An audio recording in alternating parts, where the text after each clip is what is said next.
Rashmi madam, this is sir, Vinay good morning, madam. Sir. Very Hello, good morning, sir. madam. Good morning. Madam. Good afternoon, yes, madam. sir. Yeah, no issues, madam. Very first Yeah. meet we can say Yeah. good morning actually. No, yeah, sure, Yeah, sir. No madam, problem. thank you for accepting our Yes, sir. invitation, madam. We are very grateful to you. Yes, No madam. problem, sir. It's my yes, privilege, madam. sir. It's my privilege. Thank you, madam. Thank you. Actually, we required the information about on awareness of constitutions and all the, especially our MBA students. They are going to study business context and all those things. But in the meanwhile, constitutional information also that is required to know things, madam. Thank you, madam. Definitely, sir. Thank you, so madam. much. Yes, Thank madam. you. Sir, ನಾನು ಕಾಣಿಸ್ತಾ ಇದೀನಾ? Yes, madam. Yes, madam. Yeah, visible. Am I clearly audible? Yes, madam. Audible? Yes, madam. Okay. ನನಗೆ ಬರೀ ನೀವು ಮಾತ್ರ ಕಾಣಿಸ್ತಿದ್ದೀರಾ, students Okay. ಕಾಣಿಸ್ತಿಲ್ಲ. But gallery view ಬೇಕಾದ್ರೆ ನೀವು click ಮಾಡಿ ಮೇಡಮ್, ಆಗ ನಿಮ್ಗೆ ಗೊತ್ತಾಗುತ್ತೆ. Yeah, I can see. Yeah. Yes, madam. Yes, Bharat sir. Okay. So good afternoon, one and all you are present here. So I would like to welcome you all for the one-day webinar program on My India and My Constitutional Awareness Program. So today we have our Dr. Rashmi Madam. So she has done her LLB 5 years and LLM in post-graduation in law and PhD doctorate, PGDBA which is equivalent to MBA, 2 years duration courses in Symbiosis University. And ma'am has done MS in Masters in Science in Counseling and Psychotherapy. I welcome you to the program, ma'am. Thank you, Bharat, and all of you, sir. Good afternoon, one and all present here. It's my honor, privilege, and proud to be here as a part of your webinar. I should be very thankful to Seshadripuram Institute of Management Studies, Dr. Vinay sir, faculties, Bharat, who was one of my studious students, among one of them. So I just wanted to convey thanks to Bharat also exclusively. Ma'am? And of course to the students. Am I audible? Can you hear me? Yeah, I can hear you. Can you hear me? Can you hear me? Am I audible? Yes, madam. You are audible, ma'am. Yes, Okay. Bharat sir, Bharat, if you want to tell anything. I can hear you. Bharat, you want to say something?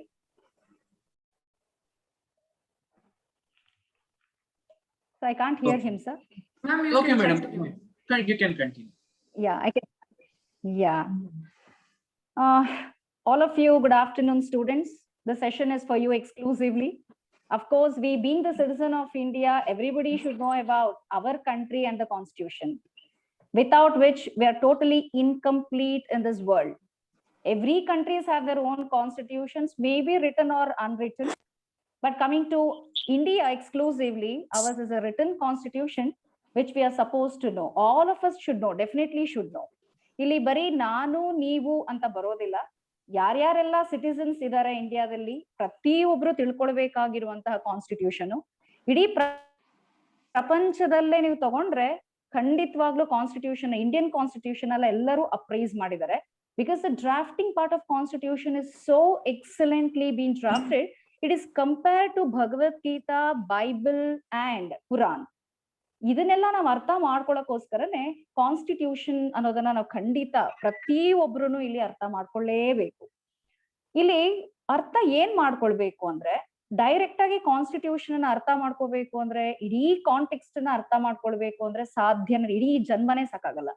ನಾನು ನನ್ನ ಪ್ರಯತ್ನದಲ್ಲಿ 1 hour ನಲ್ಲಿ ಒಬ್ಬ ಸಿಟಿಸನಿಗೆ ಏನೇನೆಲ್ಲ ಬೇಕಾಗ್ಬೋದು, ಒಂದು fundamental duties ಏನಾಗಿದೆ, ಅಥವಾ ಅವನ್ಗಿರುವಂತ ಡ್ಯೂಟೀಸ್ ಏನೇನ್ ಅಲ್ಲದೆ ರೈಟ್ಸ್ ಗಳು ಏನೇನ್ ಕೊಟ್ಟಿದ್ದಾರೆ, ಈ ರೀತಿನಲ್ಲಿ ಕೆಲವು ಬೇಸಿಕ್ ಅಲ್ಲಿ ಇರುವಂತ ವಿಚಾರಗಳನ್ನ ಮಾತ್ರ ಹೈಲೈಟ್ ಮಾಡ್ಕೊಂಡು ಮಾತಾಡ್ತೀನಿ.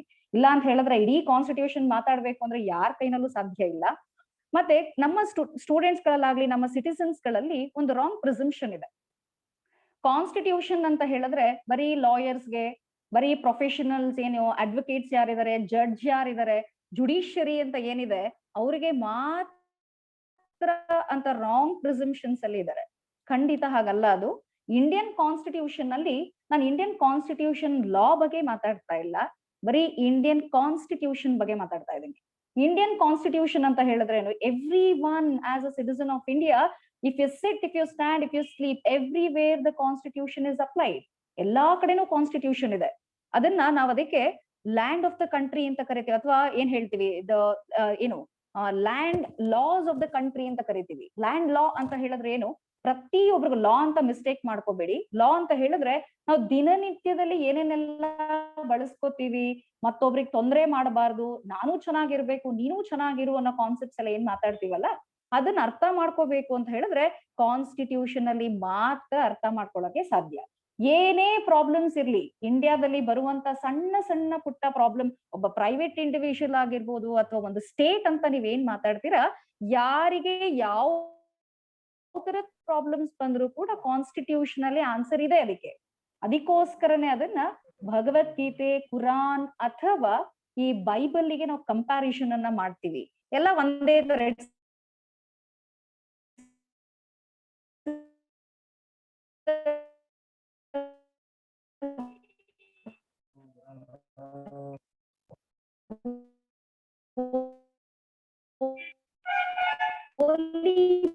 ಬುಕ್ ಅನ್ನೋ ರೀತಿಯಲ್ಲಿ ಕೂಡ ಏನು ಅಂತಂದ್ರೆ ವಿತೌಟ್ ಆ ಡ್ರಾಫ್ಟಿಂಗ್ ಅನ್ನ ನೋಡ್ಬೇಕು ಅಂತ ಹೇಳಿದ್ರೆ ನಾವು ಖಂಡಿತವಾಗ್ಲೂ ಸ್ವಲ್ಪ ಮಟ್ಟಿಗಾದ್ರೂ ಡಾಕ್ಟರ್ ಅಂಬೇಡ್ಕರ್ ಬಗ್ಗೆ ಮಾತಾಡ್ಲೇಬೇಕು. ಅವ್ರು ಇಲ್ಲದಿದ್ದಿದ್ರೆ ನಾವು ಖಂಡಿತವಾಗ್ಲೂ ಈ ಕಾನ್ಸ್ಟಿಟ್ಯೂಷನ್ ಇವತ್ತು ನಮ್ಮ ಕೈನಲ್ಲಿ ಇರ್ತಾ ಇರ್ಲಿಲ್ಲ. Probably there might have been a constitution, but not to this extent which is systematically beautifully drawn by him. It is clearly been drafted by Dr. Ambedkar. ಇಲ್ಲಿ ಡಾಕ್ಟರ್ ಅಂಬೇಡ್ಕರ್ ಅಂತ ಹೇಳಿದ್ರು ಕೂಡ, ಇಲ್ಲಿ ಅಂಬೇಡ್ಕರ್ ಅಂದಿದ ತಕ್ಷಣ ಅವರೊಬ್ಬರೇ ಇಲ್ಲಿ ಕಾನ್ಸ್ಟಿಟ್ಯೂಷನ್ ಅನ್ನ ಫ್ರೇಮ್ ಮಾಡಿದ್ದಾರೆ ಅಂತ ಅಲ್ಲ. ಕಾನ್ಸ್ಟಿಟ್ಯೂಷನ್ ಗೆ ಅದಕ್ಕೆ ಒಂದು ಕಾನ್ಸ್ಟಿಟ್ಯೂಷನ್ ಅಸೆಂಬ್ಲಿ ಅಂತ ಇತ್ತು. ಆ ಅಸೆಂಬ್ಲಿ ಕೆಳಗಡೆ ಸಾಕಷ್ಟು 21 ಮೆಂಬರ್ಸ್ ಕಾನ್ಸ್ಟಿಟ್ಯೂಂಟ್ ಅಸೆಂಬ್ಲಿ ಕೆಳಗಡೆ ಇದ್ರು. 1946 ನಲ್ಲೇ ಬಿಫೋರ್ ವಿ ಗಾಟ್ ಇಂಡಿಪೆಂಡೆನ್ಸ್ ಅವಾಗ್ಲೇ ಕಾನ್ಸ್ಟಿಟ್ಯೂಂಟ್ ಅಸೆಂಬ್ಲಿ ಅಂತ ಮಾಡ್ಕೊಂಡಿದ್ರು. ಆ ಕಾನ್ಸ್ಟಿಟ್ಯೂಂಟ್ ಅಸೆಂಬ್ಲಿನಲ್ಲಿ 21 members who were freedom fighters. ಆ ಫ್ರೀಡಮ್ ಫೈಟರ್ಸ್ ಗಳಲ್ಲಿ ಎವ್ರಿಬಡಿ ವರ್ ಸ್ಕಾಲರ್ಸ್. ಪ್ರತಿಯೊಬ್ಬರಿಗೂ ತುಂಬಾ ನಾಲೆಜ್ ಇತ್ತು ಅವ್ರಿಗೆ. ಈ ಕಾನ್ಸ್ಟಿಟ್ಯೂಷನ್ ಅಂದ್ರೆ ಹೇಗಿರ್ಬೇಕು ಅಂತ ಅವರೆಲ್ಲ ವರ್ಲ್ಡ್ ಟೂರ್ ಕೂಡ ಮಾಡ್ತಾ ಇದ್ರು ಅವಾಗ. ಅದರಿಂದ ಅವ್ರಿಗೆ ಗೊತ್ತಾಗ್ತಿತ್ತು ಬೇರೆ ಬೇರೆ ಕಂಟ್ರೀಸ್ ನಲ್ಲಿ ಅಷ್ಟೊಂದು ಸಿಸ್ಟಮ್ಯಾಟಿಕ್ ಆಗಿ ಹೇಗೆ ಕಂಟ್ರಿಯನ್ನ ನಡೆಸ್ತಾರೆ ಅನ್ನೋ ಒಂದು ಕಲ್ಪನೆಯನ್ನ ನಮ್ಮ ಯಾರು ಈ ಫ್ರೀಡಮ್ ಫೈಟರ್ಸ್ ಯಾರು ಹೇಳ್ದೆ ನಾನು, ಅವ್ರುಗಳೆಲ್ಲರಿಗೂ ಈ ಅರಿವಿತ್ತು. ಅವಾಗ ಅಲ್ಲಿ ತನಕ ನಮ್ಮಲ್ಲಂತೂ ಬ್ರಿಟಿಷ್ ರೂಲ್ ಇತ್ತು. ಬ್ರಿಟಿಷ್ ರೂಲ್ ಅಂತ ಹೇಳಿದ್ರೆ ಅವ್ರ ಬ್ರಿಟಿಷರ್ಸ್ ಏನೇನ್ ಲಾಗಳನ್ನ ಮಾಡ್ಕೊಂಡು ಹೋದ್ರು, ನಮ್ ಇಂಡಿಯಾದಲ್ಲಿ ಹೇಗಿರ್ಬೇಕು ಅಂತ ನಮ್ಮನ್ನಂತೂ ಸ್ಲೇವ್ ಅಂತಾನೆ ಟ್ರೀಟ್ ಮಾಡ್ತಿದ್ರು ಬಿಡಿ. The Britishers used to treat us like slaves. We were never independent. We did not have any freedom. We did not have any thoughts. We did not had any fundamental rights. Fundamental right ಅನ್ನೋ question ಇರ್ಲಿಲ್ಲ ನಮಗೆ. ಅವ್ರು ಏನ್ ದಬ್ಬಾಳಿಕೆ ಮಾಡ್ತಾರೆ, exploit ಮಾಡ್ತಾರೆ, ಆ extent ಗೆ ಮಾತ್ರ ನಾವು ಜೀವನ ನಡೆಸಬೇಕಾಗಿತ್ತು. ಎಲ್ಲ ಬ್ರಿಟಿಷರ್ಸ್ ಅಲ್ಲಿ ಅವರ ಲ್ಯಾಂಡ್ ಅಲ್ಲಿ ಏನೇನ್ ಲಾಗಳು ಮಾಡ್ತಾ ಇದ್ರು, ನಮ್ಮನ್ನ ಲೂಟಿ ಮಾಡೋದಕ್ಕೆ ಏನೇನೆಲ್ಲ ಮಾಡ್ತಿದ್ರು, ನಮ್ ಕೈಯಲ್ಲೇ ಕೆಲಸ ಮಾಡಿಸಿ ನಮ್ಮಿಂದನೇ ಎಕ್ಸ್ಟ್ರಾಕ್ಟ್ ಮಾಡಿ ಲೂಟಿ ಮಾಡ್ಕೊಂಡು ಹೋಗ್ತಾ ಇದ್ರು. That is why the freedom fighters could not tolerate us. Henceforth ಇದನ್ನ ನಾನು ಫ್ರೀಡಮ್ ಫೈಟಿಂಗ್ ಬಗ್ಗೆ ಎಲ್ಲ ಮಾತಾಡೋದಿಲ್ಲ. ನಾನೆಲ್ಲ ಕ್ವಿಟ್ ಇಂಡಿಯಾ ಮೂವ್ಮೆಂಟ್ ಅಂತೆ, ಗಾಂಧೀಜಿ ಅವರಾಗ್ಲಿ, ನಾನ್ ವೈಲೆನ್ಸ್ ಅಂತೆ, ಸತ್ಯಾಗ್ರಹ, ಇದ್ರ ಬಗ್ಗೆ ನಾನು ಕಾನ್ಸಂಟ್ರೇಟ್ ಮಾಡ್ತಾ ಇಲ್ಲ. ನಾನಿಲ್ಲಿ ಏನ್ ಹೇಳಲಿಕ್ಕೆ ಇಷ್ಟ ಪಡ್ತಾ ಇರೋದು ಅಂದ್ರೆ, ಒಂದು ಕಾನ್ಸ್ಟಿಟ್ಯೂಷನ್ ಬರ್ಬೇಕು ಅಂತ ಹೇಳಿದ್ರೆ ಫ್ರೀಡಮ್ ಫೈಟರ್ಸ್ ಇನ ಕಾಂಟ್ರಿಬ್ಯೂಷನ್ ಎಷ್ಟಿತ್ತು, ಅಂಬೇಡ್ಕರ್ ಎಕ್ಸ್ಕ್ಲೂಸಿವ್ ಆಗಿ ಅವ್ರ ಬಗ್ಗೆ ಅಂತೂ ನಾವು ಮಾತಾಡ್ಲೇಬೇಕು. We have to talk about doctor Ambedkar. ಇನ್ನೊಂದೇನಂದ್ರೆ, ಇದನ್ನೆಲ್ಲ ಅರ್ಥ ಮಾಡ್ಕೊಳಕೋಸ್ಕರ ಯೂನಿವರ್ಸಿಟೀಸ್ಗಳು, ಎಲ್ಲಾ ಯೂನಿವರ್ಸಿಟಿಗಳು, ಎಲ್ಲಾ even including professional colleges, Indian constitution ಅಂತ ಒಂದು non core subject, at least something is better than nothing. ಎಲ್ಲರಿಗೂ ತಮ್ಮ ರೈಟ್ಸ್ ಗಳು ಗೊತ್ತಿರ್ಬೇಕು, ಎಲ್ಲಾ ಲಾ ಏನ್ ಹೇಳುತ್ತೆ ಅಂತ ಗೊತ್ತಿರ್ಬೇಕು, ನಮ್ಮ ಕಂಟ್ರಿಯ ಮುನ್ಸಿಪಲ್ ಲಾಸ್ ಏನ್ ಹೇಳುತ್ತೆ, we are bound by it ತಿಳ್ಕೊಳಕೋಸ್ಕರ ಈ ಅಂಬೇಡ್ಕರ್ ಸ್ಟಡಿ ಸೆಂಟರ್ ಆಗ್ಲಿ ಅಥವಾ ಎಲ್ಲಾ ಸೆಂಟರ್ಗಳಿದೆ. ಅಂಬೇಡ್ಕರ್ ಸ್ಟಡಿ ಸೆಂಟರ್ ತಗೊಳ್ಳಿ ಅಥವಾ ಗಾಂಧಿ ಸ್ಟಡಿ ಸೆಂಟರ್ ತಗೊಳ್ಳಿ, ಹೀಗೆ ಬೇರೆ ಬೇರೆ ಸೆಂಟರ್ ಗಳನ್ನ ಮಾಡ್ಕೊಂಡು ಅಲ್ಲಿ ವರ್ಕ್ಶಾಪ್ ಗಳನ್ನ ಮಾಡ್ಕೊಳ್ಳಿ, ಸ್ಟೂಡೆಂಟ್ಸ್ ಅವೇರ್ನೆಸ್ ಅನ್ನ ಕ್ರಿಯೇಟ್ ಮಾಡಿ. ಅದರಿಂದ ಮುಂದೆ ಬರುವಂತ citizen, you people, the students are the future citizens. Future citizens ಅಂತ ಯಾಕೆ ಹೇಳ್ತಾ ಇದೀವಿ, ಅದರ ಅರ್ಥ ಇವತ್ ನಾವು ಸಿಟಿಸನ್ಸ್ ಅಲ್ಲ ಅಂತ ಅಲ್ಲ. ಅದು ಏನು ಎಜುಕೇಶನ್ ನಲ್ಲಿ ಏನ್ ಕಲ್ತ್ಕೊಳ್ತೀರಾ, ನೀವೇನ್ ಎಥಿಕ್ಸ್ ಗಳನ್ನ ನೀವು ಇಲ್ಲಿ ಇನ್ಕಲ್ಕೇಟ್ ಮಾಡ್ಕೊಳ್ತೀರಾ, ಇಲ್ಲಿ ಏನ್ ಆಕ್ಚುಯಲ್ ಎಜುಕೇಶನ್ಸ್, ಮಾರಲ್ ಪ್ರಿನ್ಸಿಪಲ್ಸ್ ಮತ್ತೆ ಮಾರಲ್ ವ್ಯಾಲ್ಯೂಗಳನ್ನ ಏನ್ ಇನ್ಕಲ್ಕೇಟ್ ಸ್ಟೂಡೆಂಟ್ಸ್ ಮಾಡ್ಕೊಳ್ತೀರಾ, ನೀವು ನಿಮ್ಮ ಸಮಾಜವನ್ನ ಮುಂದೆ ತುಂಬಾ ಚೆನ್ನಾಗಿ ಇಟ್ಕೊಳ್ತೀರಾ, ತುಂಬಾ ಚೆನ್ನಾಗಿ ಬೆಳೆಸ್ತೀರಾ ಅನ್ನೋ ಒಂದು ಪ್ರಿಸಂಪ್ಷನ್. ಆ ಪ್ರಿಸಂಪ್ಷನ್ ಮಾಡ್ಬೇಕು ಅಂತ ಹೇಳಿದ್ರೆ ನೀವೆಲ್ಲ ಎಷ್ಟು ಬ್ಯುಸಿ ಇರ್ತೀರಾ. ನೀವೆಲ್ಲ MBA ಸ್ಟೂಡೆಂಟ್ಸ್ ಅಂತ ಸರ್ ಹೇಳ್ತಾ ಇದ್ರು. ಈ MBA ಸ್ಟೂಡೆಂಟ್ಸ್ ಅಂದ್ರೆ ನಿಮ್ ಮೈಂಡ್ ಎಲ್ಲ ಬಿಸ್ನೆಸ್ ಇರುತ್ತೆ, ಬಿಸ್ನೆಸ್ ಮ್ಯಾನೇಜ್ಮೆಂಟ್ ಹೆಂಗಿರ್ಬೇಕು, ಹೆಂಗ್ ಅಡ್ಮಿನಿಸ್ಟ್ರೇಷನ್ ಅನ್ನ ನಡೆಸ್ತೀನಿ, ಈಗ ಒಂದು ಕಂಪನಿಯನ್ನ ಹೇಗೆ ರನ್ ಮಾಡ್ತೀನಿ, ಈ ರೀತಿನಲ್ಲಿ ಮಾತ್ರ ನಿಮ್ಮ ಥಾಟ್ಸ್ ಇರುತ್ತೆ. ಯಾವತ್ತು ಈ ಮಾರಲ್ ಪ್ರಿನ್ಸಿಪಲ್ಸ್ ಹಿಂದೆ ಕೊಟ್ಟಿರುವಂತಹ ನಮ್ ಏನು ಫ್ರೀಡಮ್ ಫೈಟರ್ಸ್ ಆಗ್ಲಿ, ಐಡಿಯಾಲಜೀಸ್ ಗಳು ಏನ್ ಕೊಟ್ಟಿದ್ದಾರೆ, ಪ್ರಿನ್ಸಿಪಲ್ಸ್ ಗಳನ್ನ ಏನೇನೆಲ್ಲ ಕೊಟ್ಟಿದಾರಲ್ಲ, ಅದನ್ನ ಯಾರು ಓದೋದಿಕ್ಕೂ ಟೈಮ್ ಇಲ್ಲ. ಇವತ್ತಂತೂ ತುಂಬಾ ಬಿಸಿ ಶೆಡ್ಯೂಲ್, ಪ್ರತಿಯೊಬ್ಬ ವ್ಯಕ್ತಿದು ಬಿಸಿ ಶೆಡ್ಯೂಲ್, ಯಾರಿಗೂ ಟೈಮೇ ಇಲ್ಲ. ಅದಕ್ಕೆ ಯೂನಿವರ್ಸಿಟೀಸ್ ಗೌರ್ಮೆಂಟ್ ಏನ್ ಮಾಡಿದೆ, ಯೂನಿವರ್ಸಿಟೀಸ್ ಗಳಿಗೆ ಇಂಥ ಐಡಿಯಾಲಜೀಸ್ ಗಳನ್ನ ಸ್ಟೂಡೆಂಟ್ಸ್ ಗೆ ತಿಳಿಸಿ ಹೇಳ್ಕೊಡಿ ಅಂತ ಹೇಳಿದ್ದಾರೆ. ಇಲ್ಲಿ ಹೇಳ್ಬೇಕಾದ್ರೆ ಏನು, ಈ ರೀತಿ ಹೇಳ್ಬೇಕಾದ್ರೆ ಬೇರೆ ಆಪ್ಷನ್ ಇಲ್ಲ, ಒಂದು ಸಬ್ಜೆಕ್ಟ್ ಇಡೋದಲ್ಲದೆ ಬೇರೆ ಆಪ್ಷನ್ ಇಲ್ಲ. ಆ ಸಬ್ಜೆಕ್ಟ್ ಅನ್ನೋದನ್ನ ಈ ಸ್ಟಡಿ ಸೆಂಟರ್ ಮೂಲಕ ಸ್ಟೂಡೆಂಟ್ಸ್ ಗಳು, ಇಂಟ್ರೆಸ್ಟೆಡ್ ಸ್ಟೂಡೆಂಟ್ಸ್ ಅನ್ನೋ ಪದವನ್ನ ಯೂಸ್ ಮಾಡ್ತೀವಿ. The one who is interested should definitely know what are the ideologies are the moral ethics given by our people. Our people in the sense, what I meant is the freedom fighters or the celebrities so called who has left the ideologies behind for us today. ಇವತ್ತು ನಮಗೆ ಅವರೆಲ್ಲ ಏನೇನೆಲ್ಲ ಕಷ್ಟ ಪಟ್ಟಿದ್ರು ಅವಾಗ, ಅದನ್ನೆಲ್ಲ ಇವತ್ತು ನಾವು fruit ಆಗಿ ಅನುಭವಿಸ್ತಾ ಇದೀವಿ. ನಾವ್ ಇವತ್ತೇನಾದ್ರೂ ಫ್ರೀಡಮ್ ಅನ್ನ ನೋಡ್ತಾ ಇದೀವಿ, ಇಂಡಿಪೆಂಡೆಂಟ್ ಆಗಿದೀವಿ, ನಮ್ ಥಾಟ್ಸ್ ಗಳನ್ನ ಎಕ್ಸ್ಪ್ರೆಸ್ ಮಾಡ್ಬೋದು, ನಾವ್ ಎಲ್ ಬೇಕಾದ್ರೂ ರೈಟ್ ಇದೆ, ಯಾರ್ ಮನೆಗ್ ಬೇಕಾದ್ರೂ ಹೋಗ್ತೀವಿ, ಹೊರಗಡೆ ಎಲ್ಲಿಗ್ ಬೇಕಾದ್ರೂ ಓಡಾಡ್ಕೊಂಡು ಫ್ರೀಯಾಗಿ ಓಡಾಡ್ಕೊಂಡು ಬರ್ತೀವಿ ಅಂತ ಏನಾದ್ರೂ ಇದೆ ಅಂತ ಹೇಳಿದ್ರೆ, it is only because of the constitution contributions given by those people. ಅಲ್ಲಿ ನಾವು ಮುಖ್ಯವಾಗಿ ಅಂಬೇಡ್ಕರ್ನ ಯಾಕೆ ಹೈಲೈಟ್ ಮಾಡ್ತೀವಿ, ಅಲ್ಲಿ ನಾನು ಹೇಳ್ತಾ ಇದ್ದೆ ನಿಮ್ಗೆ 21 ಮೆಂಬರ್ಸ್ ಇದ್ರು. Vinay sir, we'll keep the questionnaire session at the last. Is that okay? Yes ma'am. Yes ma'am, we can keep it in the last. Yeah, thank you so much. So am I audible neatly? Clean ಆಗಿ ಕೇಳಿಸ್ತಾ ಇದೆಯಾ ನಾನು ಮಾತಾಡ್ತಾ ಇರೋದು? Yes ma'am, it is clearly audible. Thank you so much. So ಇಲ್ಲಿ 21 members ಈ constituent assembly ಕೆಳಗಡೆ ಇದ್ರು. But constituent assembly was in 1946 itself. 1946 ನಲ್ಲೇ ಆಗ್ಲೇ ಫ್ರೀಡಮ್ ಅನ್ನ ಕೊಡಬೇಕು ಅಂತ ಪ್ಲಾನ್ ಹಾಕ್ತಿತ್ತು ಬ್ರಿಟಿಷು. ಅದನ್ನ ಪ್ರೆಷರೈಸ್ ಮಾಡ್ಲಿಕ್ಕೆ ಅಂತಾನೆ ಫ್ರೀಡಮ್ ಫೈಟರ್ಸ್ ಗಳೆಲ್ಲ ಹೊಡೆದಾಡ್ತಾ ಇದ್ರು. ಆ ಟೈಮ್ ನಲ್ಲಿ ಕಾನ್ಸ್ಟಿಟ್ಯೂಯೆಂಟ್ ಅಸೆಂಬ್ಲಿ ಆಫ್ 1946 ಅಂತ ಒಂದು ಬಂತು. ಆದ್ರೆ ಅದ್ರಲ್ಲೂ ಕೂಡ ಬ್ರಿಟಿಷ್ ಇಂಟರ್ಫಿಯರೆನ್ಸ್ ಜಾಸ್ತಿ ಇತ್ತು. ಅದು ಸಾವರಿನ್ ಇರ್ಲಿಲ್ಲ, ಇಂಡಿಪೆಂಡೆಂಟ್ ಆಗೇ ಇರ್ಲಿಲ್ಲ. ಇಂಡಿಪೆಂಡೆಂಟ್ ಇಲ್ಲದೆ ಇರೋದ್ರಿಂದ ಏನೇ ಇಂಡಿಯನ್ಸ್ ಮಾಡ್ಲಿ, ನಾವ್ ಏನೇ ಒಂದು ಸ್ಟೆಪ್ ತಗೋಬೇಕು ನಮ್ಮ ಜನಗಳಿಗೆ ಅಂತ ಹೇಳಿದ್ರೆ ಅದು ಕೇವಲ ಬ್ರಿಟಿಷರ್ಸ್ ಅನ್ನ ಹೇಳಿದ್ದನ್ನ ಕೇಳ್ಬೇಕಾಗಿತ್ತು. ಅವ್ರು ಹೇಳಿದ್ ಬಿಟ್ರೆ ನಾವ್ ಬೇರೆ ಮಾಡಕ್ ಬರ್ತಾ ಇರ್ಲಿಲ್ಲ. ಅದಾದ್ಮೇಲೆನೆ ಇಂಡಿಯನ್ ಇಂಡಿಪೆಂಡೆನ್ಸ್ ಆಕ್ಟ್ ಆಫ್ 1949 ಅಂತ ಹೇಳಿ ಒಂದು ಆಕ್ಟ್ ಅನ್ನ ತಗೊಂಡು ಬರ್ತಾರೆ. ಆಕ್ಟ್ ಅಂತ ಹೇಳಿದ್ರೆ ಲೆಜಿಸ್ಲೇಚರ್ ಕುತ್ಕೊಂಡು, ಅಲ್ಲೂ ಅವಾಗ್ಲೂ ಪಾರ್ಲಿಮೆಂಟ್ ಇತ್ತು, ಬಟ್ ಅಲ್ಲಿ ಪ್ರಸ್ತುತವಾಗಿ ಇಂಡಿಯನ್ ಇಂಡಿಪೆಂಡೆಂಟ್ ಆಕ್ಟ್ ಅಂತ ಹೇಳಿ 1949 ಅಲ್ಲಿ ತಗೊಂಡ್ ಬರ್ತಾರೆ. ಇದೇನ್ ಮಾಡುತ್ತೆ ಅಂದ್ರೆ ಇದು ಅಬ್ಸಲ್ಯೂಟ್ ಆಗಿ ಸಾವರಿನ್ ಆಗುತ್ತೆ, ಇಂಡಿಪೆಂಡೆಂಟ್ ಬಾಡಿ ಆಗಿ ಕಾನ್ಸ್ಟಿಟ್ಯೂಟ್ ಆಗುತ್ತೆ. ಅಲ್ಲಿಂದ ನಮ್ಮ ಕಾನ್ಸ್ಟಿಟ್ಯೂಷನ್ ಅಲ್ಲಿ ಫ್ರೀಡಮ್ ಬಂದ ಮೇಲೆ ಏನೇನೆಲ್ಲ ಮಾಡ್ಬೇಕು, ಏನೇನೆಲ್ಲ ಮಾಡಬಾರ್ದು, ನಮ್ಮ ಜನಗಳು ಹೇಗೆ ಲೈಫ್ ಲೀಡ್ ಮಾಡ್ಬೇಕು ಅಂತ ಪ್ಲಾನ್ ಔಟ್ ಮಾಡುತ್ತೆ. ಅದಕ್ಕೆ ಎಷ್ಟೊಂದು ಕಮಿಟೀಸ್ ಗಳನ್ನೆಲ್ಲ ಫ್ರೇಮ್ ಮಾಡ್ತಾರೆ ಈ constituent assembly. So many committees are frame just to get the report and based on survey and investigation throughout the country. ಇಡೀ ಕಂಟ್ರಿ ಒಳಗಡೆ ಏನೇನ್ ನಮ್ದು ಟೆರಿಟರಿ ಅಂತ ಹೇಳ್ಬಿಟ್ಟು ಏನು ನಾವು ಬೈಫಿಕೇಟ್ ಅಂದ್ರೆ ಏನು ಸ್ಪೆಸಿಫಿಕೇಶನ್ ಮಾಡ್ಕೊಂಡ್ವಿ, ಆ ಸ್ಪೆಸಿಫಿಕೇಶನ್ ನಲ್ಲಿ ಸ್ಪೆಸಿಫಿಕ್ ಆಗಿ ಹೇಳ್ತಾರೆ ಏನೇನೆಲ್ಲ ಮಾಡ್ಬೇಕು, ರಿಪೋರ್ಟ್ಸ್ ಗಳನ್ನ ತಗೊಂಡ್ ಬನ್ನಿ ಅಂತ ಕಮಿಟಿಗಳನ್ನ ಹಚ್ತಾರೆ. ಅದಕ್ಕೆ ಪ್ರತಿಯೊಂದು ಕಮಿಟಿಗಳಲ್ಲೂ 7 ಮೆಂಬರ್ಸ್ ಗಳು ಇರ್ತಾ ಇದ್ರು. ಆ 7 ಮೆಂಬರ್ಸ್ ಎಲ್ಲಾ ಕಡೆನೂ ಹೋಗಿ ಸರ್ವೆಗಳನ್ನ ಮಾಡಿ ಇನ್ವೆಸ್ಟಿಗೇಟ್ ಮಾಡಿದ ಮೇಲೆ ಅವರು ರಿಪೋರ್ಟ್ ಗಳನ್ನ ತಯಾರು ಮಾಡಿ ಈ ಕಾನ್ಸ್ಟಿಟ್ಯೂಯೆಂಟ್ ಅಸೆಂಬ್ಲಿಗೆ ತಲುಪಿಸ್ತಾ ಇದ್ರು, ಸಬ್ಮಿಟ್ ಮಾಡ್ತಾ ಇದ್ರು. ಆದ್ರೆ ಈ ಕಾನ್ಸ್ಟಿಟ್ಯೂಯೆಂಟ್ ಅಸೆಂಬ್ಲಿನಲ್ಲಿ ಡಾಕ್ಟರ್ ರಾಜೇಂದ್ರ ಪ್ರಸಾದ್ ಅಂತ ಹೇಳೋರು ಹಿ ಬಿಕೇಮ್ ದ ಪರ್ಮನೆಂಟ್ ಚೇರ್ಮನ್ ಆಗ್ತಾರೆ. ಅವರು ಪರ್ಮನೆಂಟ್ ಚೇರ್ಮನ್ ಅಂತ ಹೇಳ್ಬಿಟ್ಟು ಅವ್ರನ್ನ ಅಪಾಯಿಂಟ್ ಮಾಡ್ಕೊಳ್ತಾರೆ ಆ ಕಾನ್ಸ್ಟಿಟ್ಯೂಯೆಂಟ್ ಅಸೆಂಬ್ಲಿನಲ್ಲಿ. ಆದ್ರೆ ಇಲ್ಲೇನಾಗುತ್ತೆ, ಬೇರೆ ಬೇರೆ ಫೀಲ್ಡ್ ಅಲ್ಲೇನೋ ಎಲ್ಲೆಲ್ಲ ಕಮಿಟೀಸ್ ಗಳು ರಿಪೋರ್ಟ್ ಗಳನ್ನ ತಂದ್ಕೊಡ್ತು ನಿಜ. ಆದ್ರೆ ಎಕ್ಸ್ಕ್ಲೂಸಿವ್ ಆಗಿ ಮತ್ತೊಂದು ಕಮಿಟಿಯನ್ನ ಮಾಡ್ಕೊಳ್ತಾರೆ. ಅದ್ರ ಹೆಸರು ಡ್ರಾಫ್ಟಿಂಗ್ ಕಮಿಟಿ ಆಫ್ ಕಾನ್ಸ್ಟಿಟ್ಯೂಷನ್ ಅಂತ. ಡ್ರಾಫ್ಟಿಂಗ್ ಕಮಿಟಿ ಅಂತ ಹೇಳಿದ್ರೆ ಏನು, ಈಗ ನಾವು ನೆಕ್ಸ್ಟ್ ಜನರೇಷನ್, ಇವಾಗೇನೋ ಇಂಡಿಪೆಂಡೆನ್ಸ್ ಬಂತು ನಿಜ, ಆದ್ರೆ ಇಂಡಿಪೆಂಡೆನ್ಸ್ ಆದ್ಮೇಲೆ ಹೇಗೆ ನಾವು ಅಡ್ಮಿನಿಸ್ಟರ್ ಮಾಡ್ಬೇಕು, ಪಾಪ್ಯುಲೇಷನ್ ಅಂತೂ ಸಿಕ್ಕಾಪಟ್ಟೆ ಇದೆ, ಇಂಡಿಯಾ ಅಂತೂ ತುಂಬಾ ದೊಡ್ಡ ಟೆರಿಟರಿ, ಸಣ್ಣ ಪುಟ್ಟ ಜಾಗ ಅಲ್ಲ.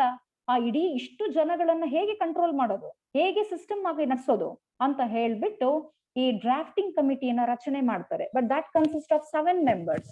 one will be the president, one will be the chairperson, and with 7 members altogether. ಇವರೆಲ್ಲ ಏನ್ ಮಾಡ್ತಾರೆ ಇದ್ರೊಳಗಡೆ ಮೇನ್ ಆಗಿ doctor Rajendra Prasad was been appointed as the president and chairperson was chairperson of the chairman was it was Dr. Ambedkar. Ambedkar ಏನ್ ಮಾಡಿದ್ರು, ಅವ್ರಿಗೆ ಎಷ್ಟು knowledge ಇತ್ತು ಅಂತ ಹೇಳಿದ್ರೆ ಅವ್ರಿಗೆ he has his own Indian vision. ಆ ಡ್ರಾಫ್ಟಿಂಗ್ ಚೇರ್ಪರ್ಸನ್ ಕುತ್ಕೊಂಡ ಮೇಲಂತೂ ಇಂಡಿಯಾ ಅಂದ್ರೆ ಇದೇ ತರನೇ ಇರ್ಬೇಕು ಅನ್ನೋ ಒಂದು ಪ್ರಿಸಂಪ್ಷನ್ ಅನ್ನ ವಿಜುವಲೈಸ್ ಮಾಡ್ಲಿಕ್ಕೆ ಸ್ಟಾರ್ಟ್ ಮಾಡಿದ್ರು. ಯಾಕೆ ಅಂಬೇಡ್ಕರ್ದು ಎಕ್ಸಲೆಂಟ್ ಡ್ರಾಫ್ಟಿಂಗ್ ಅಂತ ಹೇಳಿದ್ರೆ because his life journey speaks about it. ನಿಮ್ಗೆಲ್ಲಾ ಗೊತ್ತಿದೆ, ಇವಾಗಂತೂ ಅಂಬೇಡ್ಕರ್ ಅಂತ ಹೇಳಿ ಒಂದು ಸೀರಿಯಲ್ ಕೂಡ ಬರ್ತಾ ಇದೆ ಟಿವಿನಲ್ಲಿ. ಅದ್ರೊಳಗಡೆ ನಿಮಗೆ ಗೊತ್ತಾಗುತ್ತೆ ಅವ್ರು ಎಷ್ಟು ಸಣ್ಣ ವಯಸ್ಸಿನಿಂದ ಎಷ್ಟು ಕಷ್ಟ ಪಟ್ಟಿದ್ದಾರೆ ಈ ನಮ್ಮ ಸಮಾಜದಲ್ಲಿ ಅಂತ. ಇಂಡಿಯಾದಲ್ಲಿ ಇವತ್ತು ನೀವು ನೋಡಿರೋ ಹಾಗೆ ಕಾಸ್ಟಿಸಮ್ ಇಲ್ಲ, ಏನಿಲ್ಲ, ಏನ್ ಬೇಕಾದ್ರೂ ಹೇಗ್ ಬೇಕಾದ್ರೂ ಓಡಾಡ್ಕೊಂಡಿರ್ತೀರಾ, ಏನ್ ಬೇಕಾದ್ರೂ ಮಾತಾಡ್ತೀರಾ, ಯಾರನ್ ಬೇಕಾದ್ರೂ ಮದ್ವೆ ಆಗ್ಬಹುದು, ಎಲ್ಲಿಗ್ ಬೇಕಾದ್ರೂ ನೀವು ಹೋಗಿ ಬರ್ಬಹುದು, ಯಾವ ಟೆಂಪಲ್ ಅಲ್ಲಿ ಕೂಡ ನೀವು ಹೋಗಿ ಬರ್ಬೋದು. ಇದಕ್ಕೆ ಜಾತಿ ಮತ ಧರ್ಮ ಏನೂ ಇಲ್ಲ. ಹಿಂದೂಸ್ ಇದಕ್ಕೆ ಚರ್ಚಿಗೆ ಹೋಗಿ ಬರ್ಬೋದು, ಕ್ರಿಶ್ಚಿಯನ್ಸ್ ಹಿಂದೂ ಟೆಂಪಲ್ಸ್ ಗೆ ಬರ್ಬೋದು. ಈ ರೀತಿಯಲ್ಲಿ ಎಲ್ಲಾ ಕಡೆ ಎಲ್ಲಾದನ್ನು ಹೋಗಬಹುದು ಇವತ್ತು. ಬಟ್ ನೀವ್ ಇವತ್ತು ನೋಡ್ಬಿಟ್ಟು ಅವತ್ತಿನ ಕಾಲದಲ್ಲಿ ಇದೇ ತರ ಇತ್ತು ಅಂತ ಕಲ್ಪನೆ ಮಾಡ್ಕೊಳ್ಳೋ ಹಾಗಿಲ್ಲ. ಅವಾಗೆಲ್ಲ ತುಂಬಾನೇ ಕಷ್ಟ. ಅಲ್ಲಿ ಕಾಸ್ಟಿಸಮ್ ಎಷ್ಟು ಮಟ್ಟಿಗೆ ಬೆಳೆದಿತ್ತು ಅಂತ ಹೇಳಿದ್ರೆ ದಲಿತ್ಸ್ ಅಂತ ಹೇಳ್ಬಿಟ್ಟು ಕ್ಯಾಟಗರೈಸ್ ಮಾಡಿದ್ರು.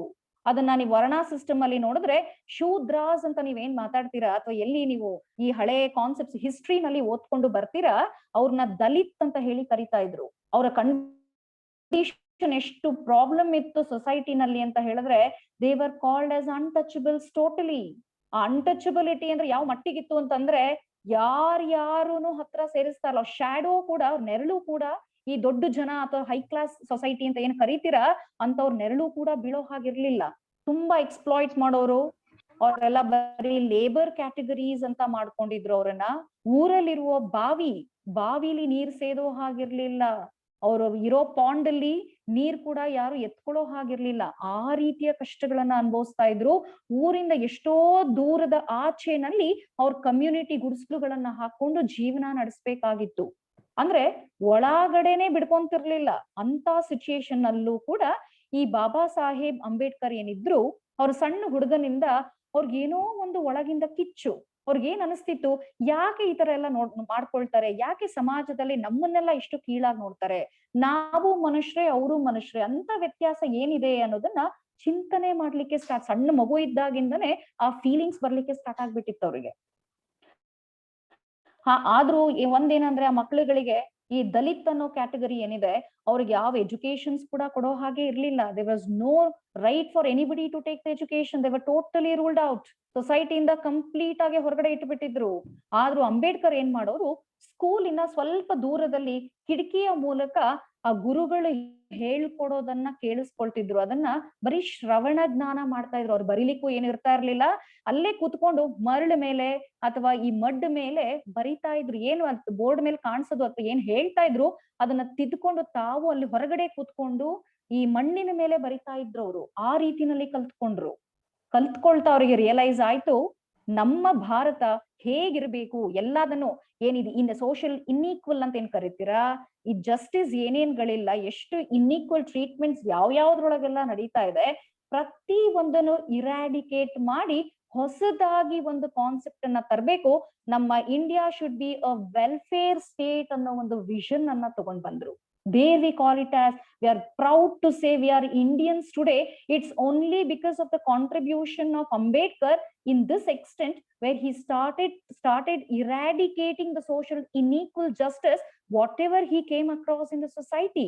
It's not only the Dalit, I didn't mean not only the backward classes, so-called SC and STs, what is pointed out today.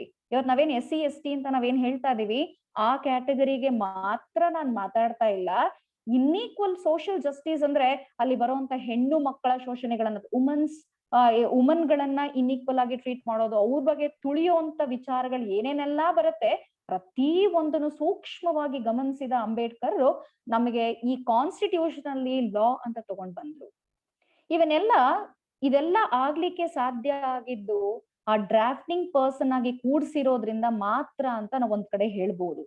ಆದ್ರೆ ಈಗ apart from all this, now we'll directly understand why as a citizen we should know this constitution. ಹಾಗಿದ್ರೆ ಅಂಬೇಡ್ಕರ್ ಏನೋ ಆತರ ತಗೊಂಡ್ ಬಂದ್ರು, ಇನ್ಈಕ್ವಲ್ justice ಅನ್ನ ತೆಗಿಬೇಕು ಅಂತ ನೋಡಿದ್ರು, ಏನೇನೆಲ್ಲ ಇರ್ಬೇಕು ಅನ್ನೋದು ಆಗ್ಲೇ ಅವ್ರ ತಲೆನಲ್ಲಿ ಒಂದ್ ಹೊಳಿತಾ ಇತ್ತು, ವಿಷನ್ ಆಗಿ ನೋಡ್ತಾ ಇದ್ರು. Of course he brought into mission also. It was not just his vision, but he also brought into action. Action ತರಬೇಕಾದ್ರೆ we can call it is the best constitution ever, written constitution ever in the whole universe. ನೀವು ಇಡೀ ಪ್ರಪಂಚ, ಇಡೀ ಬ್ರಹ್ಮಾಂಡ ಅಂತಾನೆ ನೀವು ನೋಡ್ತೀರಾ ಅಂತ ಹೇಳಿದ್ರೆ, ನಮ್ಮಲ್ಲಿರುವಂತ ಕಾನ್ಸ್ಟಿಟ್ಯೂಷನ್ ಅಷ್ಟು ಬೆಸ್ಟ್ ನೀವು ಇಡೀ ಪ್ರಪಂಚದಲ್ಲಿ ಎಲ್ಲೂ ನೋಡೋದಿಲ್ಲ. But of course it's not a separate thing. We have been influenced by so many different other written constitutions. We have just copied so many other constitutions, written constitutions of several countries, and then we brought it into our constitution. ಆದ್ರೆ ಒಂದ್ ಏನಪ್ಪಾ ಅಂತ ಹೇಳಿದ್ರೆ, ನಾವು Britishers ಎಲ್ಲ ಏನೇನೆಲ್ಲ ಕೊಟ್ಟಿದ್ರು ಹಾಗೆ ರಿಟೈನ್ ಮಾಡ್ಕೊಂಡಿದೀವಿ. ಬಿಕಾಸ್ ನಾವು ಜನಗಳೆಲ್ಲ ಅದಕ್ಕೆ ಅಕಸ್ಟಮ್ ಆಗ್ಬಿಟ್ಟಿದ್ವಿ. ನಾವು ಸಡನ್ ಆಗಿ ಎಲ್ಲ ಬದಲಾಯಿಸ್ಬೇಕು, ಸಿಸ್ಟಮ್ ಎಲ್ಲ ಬದಲಾಯಿಸ್ಲಿಕ್ಕೆ ತುಂಬಾ ಕಷ್ಟ ಇತ್ತು. ಅದಕ್ಕೋಸ್ಕರ ಅಂಬೇಡ್ಕರ್ ಏನ್ ಮಾಡಿದ್ರು, ಬೇರೆ ಬೇರೆ ಕಂಟ್ರೀಸ್ ಗಳಲ್ಲಿರುವಂತ ರಿಟನ್ ಕಾನ್ಸ್ಟಿಟ್ಯೂಷನ್ ಅನ್ನ ಎಲ್ಲೆಲ್ಲಿ ಇನ್ಫ್ಲೂಯೆನ್ಸ್ ಆಗುತ್ತೆ, ನಮ್ಮ ದೇಶದ ಕಲ್ಚರಿಗೆ, ನಮ್ಮ ಜಿಯೋಗ್ರಫಿಕಲ್ ಕಲ್ಚರಿಗೆ ಏನೇನೆಲ್ಲ ಸೂಟ್ ಆಗುತ್ತೆ ಅಂತದನ್ನೆಲ್ಲ ತಗೊಂಡ್ ಬಂದು ಒಂದು ಲೆಂದಿಯಸ್ಟ್ ಕಾನ್ಸ್ಟಿಟ್ಯೂಷನ್ ಅಂತ ಬರವಣಿಗೆನಲ್ಲಿ ಮಾಡಿಸಿದ್ರು. Of course it is the contribution of the whole drafting committee. ಆದ್ರೆ ಜಾಸ್ತಿ ಶ್ರೇಯಸ್ಸು ನಾವು ಅಂಬೇಡ್ಕರ್ಗೆ ಕೊಡ್ತೀವಿ. ಯಾಕೆಂದ್ರೆ ಈ ಡ್ರಾಫ್ಟಿಂಗ್ ಪ್ಲಾನಿಂಗ್ ಆಗ್ಲಿ ಅಥವಾ ಬೇರೆ ಬೇರೆ ಕಂಪಾರಿಷನ್ ಅಂತ ಬಂದಾಗ ಬೇರೆ ಬೇರೆ ಕಂಟ್ರಿಗಳಲ್ಲಿ ಏನೇನೆಲ್ಲ ತುಂಬಾ ಚೆನ್ನಾಗಿದೆ, ಪಾಸಿಟಿವ್ ಏನೇನಿದೆ, ನಮ್ಮ ದೇಶಕ್ಕೆ ಏನೇನೆಲ್ಲ ಹೊಂದುತ್ತೆ ಅಂತವನ್ನೆಲ್ಲ ನಮ್ಮ ಕಾನ್ಸ್ಟಿಟ್ಯೂಷನ್ ಅಲ್ಲಿ ಡ್ರಾಫ್ಟ್ ಮಾಡ್ಕೊಂಡಿದೀವಿ. ಆ ಶ್ರೇಣಿ ಎಲ್ಲ it absolutely goes to doctor Ambedkar only. ಹಂಗಾಗಿ ಇಲ್ಲಿ ಏನ್ ಹೇಳ್ತೀವಿ, Indian constitution is the lengthiest constitution ಅಂತ ಕರಿತೀವಿ. We call it as very lengthiest. ಒಂದ್ example how we are influenced ಅಂತ ಹೇಳ್ಬೇಕು ಅಂತಂದ್ರೆ, ಈ ಪಾರ್ಟ್ 3 ಆಫ್ ದ ಕಾನ್ಸ್ಟಿಟ್ಯೂಷನ್ ಅಂತ ಏನ್ ಹೇಳ್ತೀರಾ, ಫಂಡಮೆಂಟಲ್ ರೈಟ್ಸ್ ಅಂತ ಇವತ್ತು ನೀವೇನಾದ್ರೂ ಮಾತಾಡ್ತೀರಾ, ಮೂಲಭೂತ ಹಕ್ಕು ಅಂತ ನೀವೇನ್ ಮಾತಾಡ್ತೀರಲ್ಲ, ಅದನ್ನೆಲ್ಲ ಅಮೆರಿಕನ್ ರಿಟನ್ ಕಾನ್ಸ್ಟಿಟ್ಯೂಷನ್ ಇಂದ ಇನ್ಫ್ಲೂಯೆನ್ಸ್ ಆಗಿರೋದು ನಾವು. We have just copied from there. We were very much impressed on the fundamental rights whatever the American constitution has drawn. ಅವ್ರು ಅದನ್ನ ನೋಡಿ ಹೌದು ಇದು ತುಂಬಾ ಚೆನ್ನಾಗಿದೆ ಅಂತ ಹೇಳಿ ಆ ಫಂಡಮೆಂಟಲ್ ರೈಟ್ಸ್ ಗಳನ್ನ ಇವತ್ತು ನಾವು ಇಂಡಿಯನ್ ಕಾನ್ಸ್ಟಿಟ್ಯೂಷನ್ ಅಲ್ಲಿ ಕೂಡ ಅಳವಡಿಸ್ಕೊಂಡಿದೀವಿ. ಅಫ್ಕೋರ್ಸ್ ಇವನ್ನ ಇಂಡಿಯನ್ ಫಂಡಮೆಂಟಲ್ ರೈಟ್ಸ್ ಇನ್ನ ಸ್ಟಾರ್ಟ್ ಮಾಡಿಲ್ಲ. ಇನ್ನ ನಾನ್ ಸದ್ಯಕ್ಕೆ ನಿಮ್ಗೆ ಇಂಡಿಯನ್ ಕಾನ್ಸ್ಟಿಟ್ಯೂಷನ್ ಅಲ್ಲಿ ಏನೇನೆಲ್ಲ ಬರುತ್ತೆ, ಎಷ್ಟು ದೊಡ್ಡದಿದೆ, ಏನ್ ಸೈಲೆಂಟ್ ಫೀಚರ್ಸ್ ಏನೇನ್ ಹೇಳುತ್ತೆ. ಸೈಲೆಂಟ್ ಫೀಚರ್ಸ್ ಅಂದ್ರೆ ಬೇರೆ ಏನು ಅಲ್ಲ, ಇಡೀ ಕಾನ್ಸ್ಟಿಟ್ಯೂಷನ್ ಒಂದು ಕಂಪೈಲ್ ಮಾಡಿ ಬ್ರೀಫ್ ಅಪ್ ಮಾಡಿದ್ರೆ ಅದನ್ನ ಸೈಲೆಂಟ್ ಫೀಚರ್ಸ್ ಅಂದ್ರೆ ಆರ್ಗನ್ಸ್ ಅಂತ, ಅಥವಾ ಏನೇನ್ ಫೀಚರ್ಸ್ ಕ್ಯಾರೆಕ್ಟರಿಸ್ಟಿಕ್ಸ್ ಏನೇನ್ ಇಂಡಿಯನ್ ಕಾನ್ಸ್ಟಿಟ್ಯೂಷನ್ ಅಲ್ಲಿ ಇದೆ ಅನ್ನೋದಕ್ಕೆ ನಾನು ಸ್ವಲ್ಪ ಜಿಸ್ಟ್ ಆಗಿ ಹೇಳ್ತಾ ಇದ್ದೀನಿ ಅಷ್ಟೇ. ಇಲ್ಲಿ ಒಂದು ನೀವು ಸೈಲೆಂಟ್ ಫೀಚರ್ಸ್ ಅಂತ ತಗೊಂಡ್ರೆ, ನಾನು ಒಂದ್ ಹೇಳ್ದೆ, it is a very lengthiest constitution, written constitution ಅಂತ ಹೇಳಿದ್ವಿ. ಇಡೀ ಪ್ರಪಂಚದಲ್ಲಿ ಏನಾದ್ರು ದೊಡ್ಡ ಕಾನ್ಸ್ಟಿಟ್ಯೂಷನ್ ಬರವಣಿಗೆನಲ್ಲಿ ಇದೆ ಅಂತ ಹೇಳಿದ್ರೆ ಅದು ಇಂಡಿಯನ್ ಕಾನ್ಸ್ಟಿಟ್ಯೂಷನ್ ಮಾತ್ರ ಅಂತ ಹೇಳ್ತೀವಿ. ಆಮೇಲೆ ಏನಪ್ಪಾ ಅಂದ್ರೆ, ಬಟ್ ಇಟ್ ಈಸ್ ಡಿವೈಡೆಡ್. ಅದನ್ನ ಏನ್ ಮಾಡಿದಾರೆ, ಲೆಂದಿಯಸ್ಟ್ ಕಾನ್ಸ್ಟಿಟ್ಯೂಷನ್ ಅಂದ್ರು ಅರ್ಥ ಮಾಡ್ಕೊಳ್ಳೋದು ಹೇಗೆ, ಅದನ್ನ ಆರ್ಟಿಕಲ್ಸ್, ಪಾರ್ಟ್ಸ್, ಶೆಡ್ಯೂಲ್ ಅಂತ ಡಿವೈಡ್ ಮಾಡಿದ್ದಾರೆ. ಸಡನ್ ಆಗಿ ಐಡೆಂಟಿಫೈ ಮಾಡ್ಬೇಕಲ್ವಾ, ಕಾನ್ಸ್ಟಿಟ್ಯೂಷನ್ ಅಲ್ಲಿ ಎಲ್ಲೇ ಇದ್ರು ಎಲ್ಲ ಜಂಬಲ್ ಮಾಡ್ಬಿಟ್ರೆ ಯಾರಿಗೆ ಎಲ್ಲಿ ಹೊಕ್ಕಿ ಏನ್ ಓದ್ಬೇಕು, ಹೇಗ್ ಅರ್ಥ ಮಾಡ್ಕೊಳ್ಬೇಕು ಅಂತ ಗೊತ್ತಾಗೋದಿಲ್ಲ. ಈ ಫಂಡಮೆಂಟಲ್ ರೈಟ್ಸ್ ವೈಲೇಟ್ ಆಯ್ತು ಅಥವಾ ಫಂಡಮೆಂಟಲ್ ರೈಟ್ಸ್ ಅನ್ನ ಯಾರಾದ್ರೂ ನಮ್ಗೆ ತೊಂದರೆ ಮಾಡಿದ್ದಾರೆ, ನಮ್ಮ ಹಕ್ಕುಗಳನ್ನ ತೊಂದರೆ ಮಾಡಿದ್ದಾರೆ ಅಂತ ಹೇಳಿದ್ರೆ ಅದನ್ನೆಲ್ಲರೂ ಚಾಲೆಂಜ್ ಮಾಡಕ್ಕೆ ಅಥವಾ ಕಾನ್ಸ್ಟಿಟ್ಯೂಷನ್ ಏನ್ ಹೇಳುತ್ತೆ ಅನ್ನೋಕೆ ಐಡಿಯಾ ಬೇಕಲ್ಲ, ಅದೆಲ್ಲಾರು ಇದೆ ಅಂತ ತೋರಿಸ್ಬೇಕಲ್ಲ. ಅದಕ್ಕೋಸ್ಕರ ಕಾನ್ಸ್ಟಿಟ್ಯೂಷನ್ ಅನ್ನ 395 ಆರ್ಟಿಕಲ್ಸ್ ಮತ್ತೆ 22 ಪಾರ್ಟ್ಸ್ ಮತ್ತೆ 9 ಶೆಡ್ಯೂಲ್ಸ್ ಅಂತ ಬೇಸಿಕ್ ಆರ್ಟಿಕಲ್ಸ್ ಅಂತ ಫಸ್ಟ್ ಡ್ರಾಫ್ಟ್ ಮಾಡ್ಕೊಳ್ತಾರೆ. ಅದರೊಳಗಡೆ ಮೊದಲು even we call it as basic articles ಅಂತ ಕರಿತೀವಿ, ಅದು ಬದಲಾಗಲ್ಲ, that will never change. Article 395 articles ಇದೆ ಕಾನ್ಸ್ಟಿಟ್ಯೂಷನ್ ಅಲ್ಲಿ, 22 ಪಾರ್ಟ್ಸ್ ಇದೆ ಮತ್ತೆ 9 ಶೆಡ್ಯೂಲ್ಸ್ ಇದೆ. ಅದು ಬೇಸಿಕ್ ಆರ್ಟಿಕಲ್ಸ್ ಅಂತ ಹೇಳಿ ಕರಿತೀವಿ. But today after amendments, so many amendments are there. ಇವತ್ತು ನಮ್ಮ ಕಾನ್ಸ್ಟಿಟ್ಯೂಷನ್ ಅಲ್ಲಿ ತುಂಬಾ ಬದಲಾವಣೆಗಳು ಆಗಿದೆ. ಬದಲಾವಣೆಗಳಾಗೋದೆಲ್ಲ it is based on circumstances. ನಮ್ಮ ಇವತ್ತಿನ ಸಿಚುಯೇಷನ್ ಹೇಗಿದೆ, ಲೈಫ್ ಸ್ಟೈಲ್ ಹೇಗಿದೆ, ಇವತ್ತು ಏನೇನೆಲ್ಲ ಎಜುಕೇಶನ್ ಪ್ಯಾಟರ್ನ್ಸ್ ಬದಲಾಗ್ತಾ ಹೋಗ್ತಾ ಇದೆ, ಜೀವನ ಶೈಲಿ ಬದಲಾಗ್ತಾ ಹೋಗ್ತಾ ಇದೆ, ಅದ್ರ ಬೇಸಿಸ್ ಮೇಲೆ ಕಾನ್ಸ್ಟಿಟ್ಯೂಷನ್ ಅಮೆಂಡ್ಮೆಂಟ್ಸ್ ಕೂಡ ಮಾಡಿದ್ದಾರೆ. ಆ ಅಮೆಂಡ್ಮೆಂಟ್ ತಗೊಂಡ್ರೆ ಪ್ರೆಸೆಂಟ್ಲಿ ಬೇಸಿಕ್ ಅಲ್ಲದೆ ಓವರ್ ಆಲ್ 448 ಆರ್ಟಿಕಲ್ಸ್ ಇದೆ. And that is divided into 25 parts and 12 schedules. 448 articles ಅಲ್ಲಿ ಅದನ್ನ 25 parts ಮತ್ತೆ 12 schedules ಆಗಿ ಡಿವೈಡ್ ಮಾಡ್ಕೊಂಡಿದೀವಿ. ಅದು ಹೇಗೆ ಅಂತ, ಯಾವ ತರ ಕ್ಯಾಟಗರೈಸ್ ಆಗುತ್ತೆ ಅಂತ ಹೇಳಿದ್ರೆ, ಈ 448 ಆರ್ಟಿಕಲ್ಸ್ ಅಂದ್ರೆ ನಾನು ಹೇಳ್ತಾ ಇದ್ದೀನಿ, ಬೇಸಿಕ್ ಅನ್ನ ಬದಲಾಯಿಸಕ್ ಆಗಲ್ಲ. 395 ಆರ್ಟಿಕಲ್ಸ್ ಅನ್ನ 396 ಆರ್ಟಿಕಲ್ ಅಂತ ನಾವು ಚೇಂಜ್ ಮಾಡಕ್ ಬರಲ್ಲ. then how it became 448 articles ಅಂತ ಒಂದು ಕ್ವಶನ್ ಬರಬಹುದು. ಅದನ್ನ ಏನ್ ಮಾಡ್ತಾರೆ ಅಂದ್ರೆ ಎ ಬಿ ಸಿ ಆ ರೀತಿ ಕ್ಯಾಟಗರೈಸ್ ಮಾಡ್ಕೊಳ್ತಾರೆ. ಫಾರ್ ಎಕ್ಸಾಂಪಲ್, ಈಗ ಫಂಡಮೆಂಟಲ್ ರೈಟ್ಸ್ ಅಲ್ಲಿ ನಿಮ್ಗೆಲ್ಲ ಗೊತ್ತಿರೋ ಹಾಗೆ ರೈಟ್ ಟು ಪ್ರಾಪರ್ಟಿ ಅಂತ ಕೂಡ ಒಂದು ರೈಟ್ ಇತ್ತು. It was a fundamental right once upon a time. ಆದ್ರೆ ಇವತ್ತಲ್ಲ ಅದು. ಅವತ್ತು ಆರ್ಟಿಕಲ್ 19 ಕೆಳಗಡೆ ರೈಟ್ ಟು ಪ್ರಾಪರ್ಟಿ, ಎಲ್ಲರಿಗೂ ಪ್ರಾಪರ್ಟಿ ಆಸ್ತಿಯನ್ನ ಮಾಡ್ಕೊಳ್ಳುವಂತ ಹಕ್ಕಿದೆ, ಅದು ಫಂಡಮೆಂಟಲ್ ರೈಟ್, ಪ್ರತಿಯೊಬ್ಬರಿಗೂ ಫಂಡಮೆಂಟಲ್ ರೈಟ್ ಅಂತ ಮೆನ್ಷನ್ ಆಗಿತ್ತು.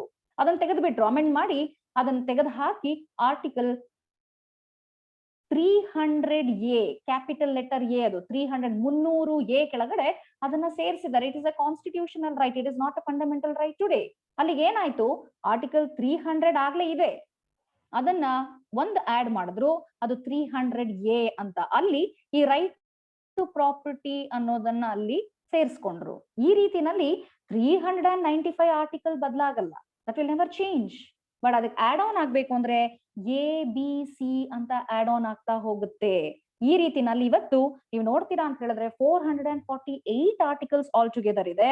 25 ಪಾರ್ಟ್ಸ್ ಆಗಿ ಡಿವೈಡ್ ಮಾಡಿದ್ದಾರೆ, 12 ಶೆಡ್ಯೂಲ್ಸ್ ಗಳನ್ನ ಮಾಡಿದ್ದಾರೆ. ಅಲ್ಲಿ ಏನೇನ್ ಸಬ್ಜೆಕ್ಟ್ ಮ್ಯಾಟರ್ ಇದೆ, all the subject matters are been divided among 3 list. ನಮ್ಮಲ್ಲಿ ಕಾನ್ಸ್ಟಿಟ್ಯೂಷನ್ ಅಲ್ಲಿ ಲಿಸ್ಟ್ ಅಂತ ಮಾತಾಡ್ತೀವಿ. ಒಂದು union list, second one state list, third one is concurrent list ಅಂತ 3 ಲಿಸ್ಟ್ ಗಳನ್ನ ಮಾಡ್ಕೊಂಡಿದೀವಿ. Then what is this list speaks about?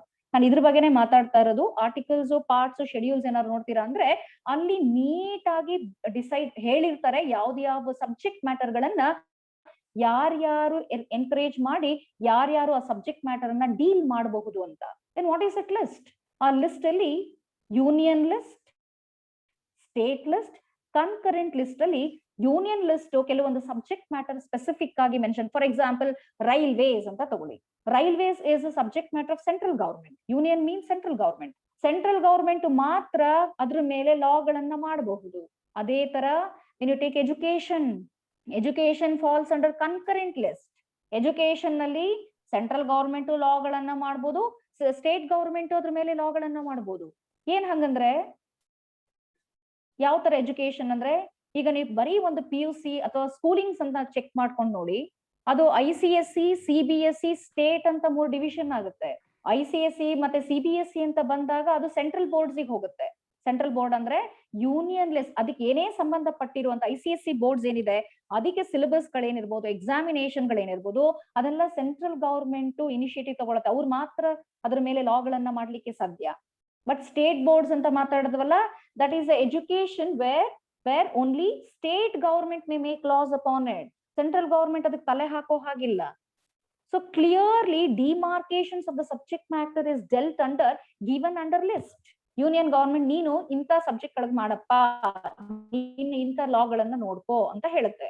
ಅದೇ ತರ ಸ್ಟೇಟ್ ಗವರ್ಮೆಂಟ್ಗೂ ಅದರದೇ ಆದಂತ ಸಬ್ಜೆಕ್ಟ್ ಮ್ಯಾಟರ್ಸ್ ಗಳಿದೆ.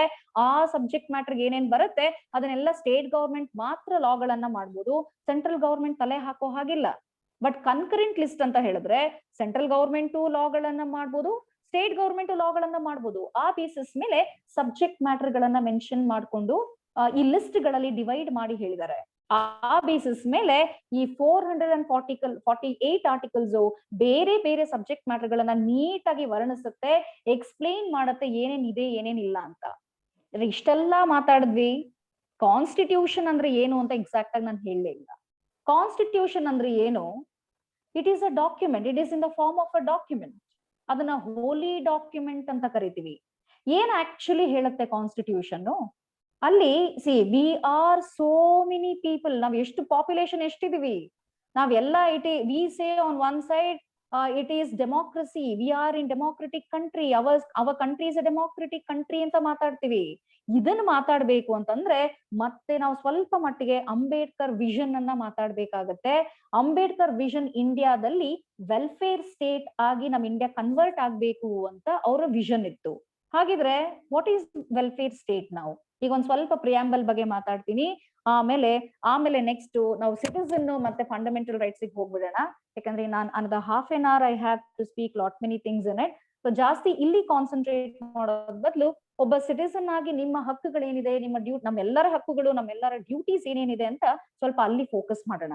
ಅದ್ರ ಮುಂಚೆ ಫಸ್ಟ್ ಕಲ್ಯಾಣ ರಾಜ್ಯ ಅಂದ್ರೆ ಏನು, what is it welfare state? We have to come across first, we should know that.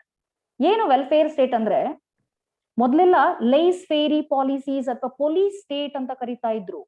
ಅಂದ್ರೆ ಅರ್ಥ ಏನು, ಅಲ್ಲಿ ಎಲ್ಲ ಕಮ್ಯುನಿಸ್ಟ್ ಆಗಿರ್ತಾ ಇದ್ರು, ಮೊನೋಪಲಿ ಅಥವಾ ಏನು ಡಿಕ್ಟೇಟರ್ ಅನ್ನೋ ಕಾನ್ಸೆಪ್ಟ್ ಎಲ್ಲ ಇತ್ತು, ಅನಾರ್ಕಿ ಅಂತ ಕೂಡ ಕರಿತೀವಿ ನಾವ್ ಅದನ್ನ. ಆದ್ರೆ ಅದನ್ನೆಲ್ಲ ಹೊರತುಪಡಿಸಿ ನಮ್ಮ ಇಂಡಿಯಾ ಅನ್ನೋದು ಜನಗಳದು, it is our country, it is people's country, people are the kings and queens here ಅಂತ ಒಂದು ಕಾನ್ಸೆಪ್ಟ್ ಬಂತು.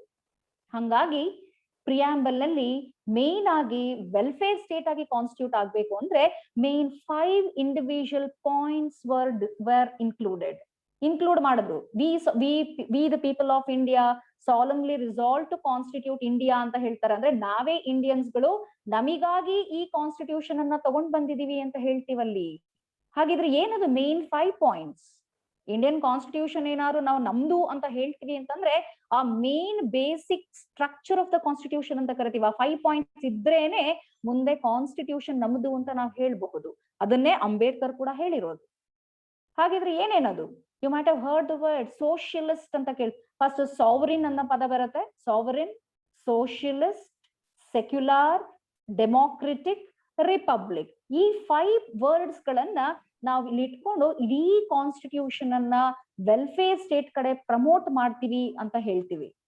ಏನ್ ಹಾಗಾದ್ರೆ ಸಾವರಿನ್ ಅಂದ್ರೆ, ಮೊದಲು ನಮ್ದೇ ಕಾನ್ಸ್ಟಿಟ್ಯೂಷನ್ ಆಗ್ಬೇಕು, ನಮ್ದೇ ಇಂಡಿಪೆಂಡೆಂಟ್ ಬಾಡಿ ಆಗ್ಬೇಕು, ನಮ್ದು ನಮಿಗೋಸ್ಕರನೇ ಮಾಡ್ಬೇಕು ಅಂತ ಹೇಳಿದ್ರೆ ಮೊದಲು country has to be independent. So India is an sovereign country. It is not under anybody. Earlier it was under British rule. ಮೊದಲು ಬ್ರಿಟಿಷ್ ರೂಲ್ ಕೆಳಗಡೆ ಇದ್ವಿ ನಾವು. ಆದ್ರೆ ಇವಾಗ ಏನಾಗಿದೆ, ಬ್ರಿಟಿಷರ್ಸ್ ಅನ್ನ ತೆಗೆದ್ಬಿಟ್ಟು ನಾವೇ ಇಂಡಿಪೆಂಡೆಂಟ್ ಆಗಿದ್ದೀವಿ. ನಾವ್ ಇವತ್ತು ಬ್ರಿಟಿಷ್ ಕೈ ಕೆಳಗಿಲ್ಲ. ನಾವ್ ಏನೇ ಡಿಸಿಷನ್ಸ್ ತಗೊಂಡ್ರು ಎಲ್ಲ ನಮ್ಗೋಸ್ಕರ, ನಮ್ಮಿಂದ, ನಮ್ಗಾಗಿ. ಅದನ್ನೇ ಡೆಮೋಕ್ರೆಟಿಕ್ ಅಂತ ನಾವ್ ಹೇಳೋದು. ಈ ತರ ನಾವು ನೋಡ್ತಾ ಇದೀವಿ. ಅದನ್ನ ಸಾವರಿನ್ ಅಂತ ಮಾತಾಡ್ತೀವಿ. ಎರಡನೇದು ಏನ್ ಹೇಳ್ತೀವಿ, ಸೆಕ್ಯುಲಾರ್ ಅಂತ ಮಾತಾಡ್ತೀವಿ. ನಮ್ ಇಂಡಿಯಾದಲ್ಲಿ we have diversified of diversity of languages, culture, religion. Secular ಅಂತ ಬಂತು ಅಂತಂದ್ರೆ ನಾವು ಧರ್ಮದ ಬಗ್ಗೆ ಮಾತಾಡ್ತೀವಿ, ರಿಲಿಜನ್ ಬಗ್ಗೆ ಮಾತಾಡ್ತೀವಿ. ನಮ್ಮ ಇಂಡಿಯಾದಲ್ಲಿ ಮಾತ್ರ ನೀವು ಇಷ್ಟೊಂದು ರಿಲಿಜನ್ ಗಳನ್ನ ನೋಡೋದು, ಇಷ್ಟೊಂದು ಧರ್ಮಗಳಿದೆ ನಮ್ಮಲ್ಲಿ. ಆದ್ರೆ ಕಾನ್ಸ್ಟಿಟ್ಯೂಷನ್ ಏನ್ ಹೇಳುತ್ತೆ, ನಮ್ಮಲ್ಲಿ ಇರೋ ಧರ್ಮನ ಯಾರು ಕಿತ್ತಾಕಲ್ಲ, ಕಿತ್ಕೊಳ್ಳೋದು ಇಲ್ಲ. ಎಲ್ಲಾರು ನಿಮ್ಗೆ ಯಾರ್ಯಾರು ಏನೇನ್ ಧರ್ಮ ಬೇಕು ನಿಮ್ಮ ಧರ್ಮನ ಫಾಲೋ ಮಾಡಿ, ಆದ್ರೆ ಅದು ಸಮಾಜಕ್ಕೆ ತೊಂದರೆ ಆಗ್ಬಾರ್ದು. ಫಾರ್ ಎಕ್ಸಾಂಪಲ್, ನಾವು ಹಿಂದೂ, ಮುಸ್ಲಿಂ ಅಥವಾ ಕ್ರಿಶ್ಚಿಯನ್ ಅಂತ ಹೇಳಿದ್ರೆ ಪಾರ್ಸೀಸ್ ಅಂತ ಕೂಡ ಇದ್ದಾರೆ. ಈಗ ಯಾವುದೇ ಜನ, ಸಿಖ್, ಜೈನ್ ಅಂತ ಏನೇನ್ ಹೇಳ್ತೀರಾ, ಬುದ್ಧಿಸ್ಟ್ ಅಂತ ಏನೇನ್ ಹೇಳ್ತೀರಾ, ಪ್ರತಿ ಒಂದು ಧರ್ಮಗಳನ್ನು ನೀವು ಫಾಲೋ ಮಾಡಿ. ಯಾರು ಫಾಲೋ ಮಾಡ್ಬೇಡ ಅಂತ ಹೇಳಕ್ಕೆ ಯಾರಿಗೂ ರೈಟ್ಸ್ ಇಲ್ಲ. ಆದ್ರೆ ಯೂನಿಟಿ ಮೇಂಟೈನ್ ಮಾಡಿ. ಯೂನಿಟಿ ಅಂದ್ರೇನು, ನಾವೆಲ್ಲರೂ ಒಂದೇ. ಯಾವುದೇ ರಿಲಿಜನ್ ನೀವು ಫಾಲೋ ಮಾಡಿ, but ultimate goal is welfare. We have to lead towards welfare. Welfare ಆಗ್ಬೇಕು ಅಂದ್ರೆ ನಾವೆಲ್ಲರೂ ಒಂದೇ. ನೀವೇನಾದ್ರು ರಿಲಿಜನ್ ಅನ್ನ ಫಾಲೋ ಮಾಡ್ತೀರಾ ಅಂದ್ರೆ ಅದು ನಿಮ್ಮ ಮನೆಯ ಹೊಸಲು ಒಳಗಡೆ ಇರ್ಬೇಕು, ಹೊಸಲು ದಾಟಬಾರ್ದು. ಅಂದ್ರೆ ಅರ್ಥ ಏನು, ಹೊಸಲು ದಾಟಬಾರ್ದು ಅನ್ನೋದಿಕ್ಕೆ ಸೋಷಿಯಲಿಸ್ಟ್ ಅನ್ನೋ ಒಂದು ಕಾನ್ಸೆಪ್ಟ್ ಅನ್ನ ತಗೊಂಡ್ ಬಂದ್ರು. ಏನ್ ಸೋಷಿಯಲಿಸ್ಟ್ ಅಂತ ಅಂದ್ರೆ, ಸೆಕ್ಯುಲರ್ ಅಂಡ್ ಸೋಷಿಯಲಿಸ್ಟ್ ಅದು ಒಂಥರ 2 ಕನೆಕ್ಟಿವ್ ವರ್ಡ್ಸ್ ಅಂತ ಕರಿತೀವಿ ನಾವು. ಯಾಕೆ ಕನೆಕ್ಟಿವ್ ವರ್ಡ್ಸ್ ಅಂತೀವಿ? ಸೆಕ್ಯುಲರ್ ಅಂತ ಬಂತು ಅಂತಂದ್ರೆ ನಂದು, ನನ್ನ ಧರ್ಮ, ಅಲ್ಲಿ ಇಸಮ್, ಸೆಕ್ಯುಲರ್ ಇಸಮ್ ಅನ್ನೋ ವರ್ಡ್ ನ ಯೂಸ್ ಮಾಡ್ತೀವಿ. ಈಗ ನಾನು ಹಿಂದೂ, ನನ್ನ ಕಲ್ಚರ್ ನಾನ್ ಬಿಡೋದಿಲ್ಲ, ನಾನ್ ಮುಸ್ಲಿಂ, ನನ್ನ ಕಲ್ಚರ್ ನಾನ್ ಬಿಡೋದಿಲ್ಲ, ನಾನ್ ಕ್ರಿಶ್ಚಿಯನ್, ನನ್ನ ಧರ್ಮ ಏನ್ ಹೇಳುತ್ತೆ ಅದನ್ನ ನಾನ್ ಬಿಡೋದಿಲ್ಲ ಅಂತ ಹೇಳೋದೇ ಅದು ಸೆಕ್ಯುಲರಿಸಮ್. ಅದನ್ನ ಇಸಮ್ ಅನ್ನೋ ವರ್ಡ್ ನಲ್ಲಿ ಯೂಸ್ ಮಾಡ್ತೀನಿ. ಎಲ್ಲ ನಂದು ನಂದು ನಂದು ನಂದು ಅಂತ ಹೇಳೋದೇ ಇಸಮ್. ಬಟ್ ಅದನ್ನ ಬೇರೆಯವ್ರ ಮೇಲೆ ಹೇರಕ್ ಬರಲ್ಲ. ನಾನ್ ಹಿಂದೂ ಆಗಿ ನಾನು ಬೇರೆಯವರಿಗೆ ನೀನ್ ಹಿಂದೂಗೆ ಕನ್ವರ್ಟ್ ಆಗು ಅಂತ ಹೇಳ ಬರಲ್ಲ. ಅದೇ ತರ ಕ್ರಿಶ್ಚಿಯನ್ ಆದವರು ನಾನ್ ಕ್ರಿಶ್ಚಿಯನ್, ನನ್ನ ಧರ್ಮ ಶ್ರೇಷ್ಠ, ನಂದೇ ಕರೆಕ್ಟು ಅಂತ ಹೇಳಿ ಅಲ್ಲಿ ಪ್ರೊಪಗೇಟ್ ಮಾಡಿ ನೀವು ಕನ್ವರ್ಷನ್ ಆಗುವಂತ ಫೋರ್ಸ್ ಮಾಡ್ಲಿಕ್ಕೆ ಬರಲ್ಲ. ಅದೇ ತರ ಯಾವ ರಿಲಿಜನ್ ಮಾಡ್ಲಿಕ್ಕೆ ಬರೋದಿಲ್ಲ. ಅದನ್ನ ಸೆಕ್ಯುಲರ್ ಇಸಮ್ ಅನ್ನೋ ಕಾನ್ಸೆಪ್ಟ್ ಅಲ್ಲಿ ಮಾತಾಡ್ತೀವಿ.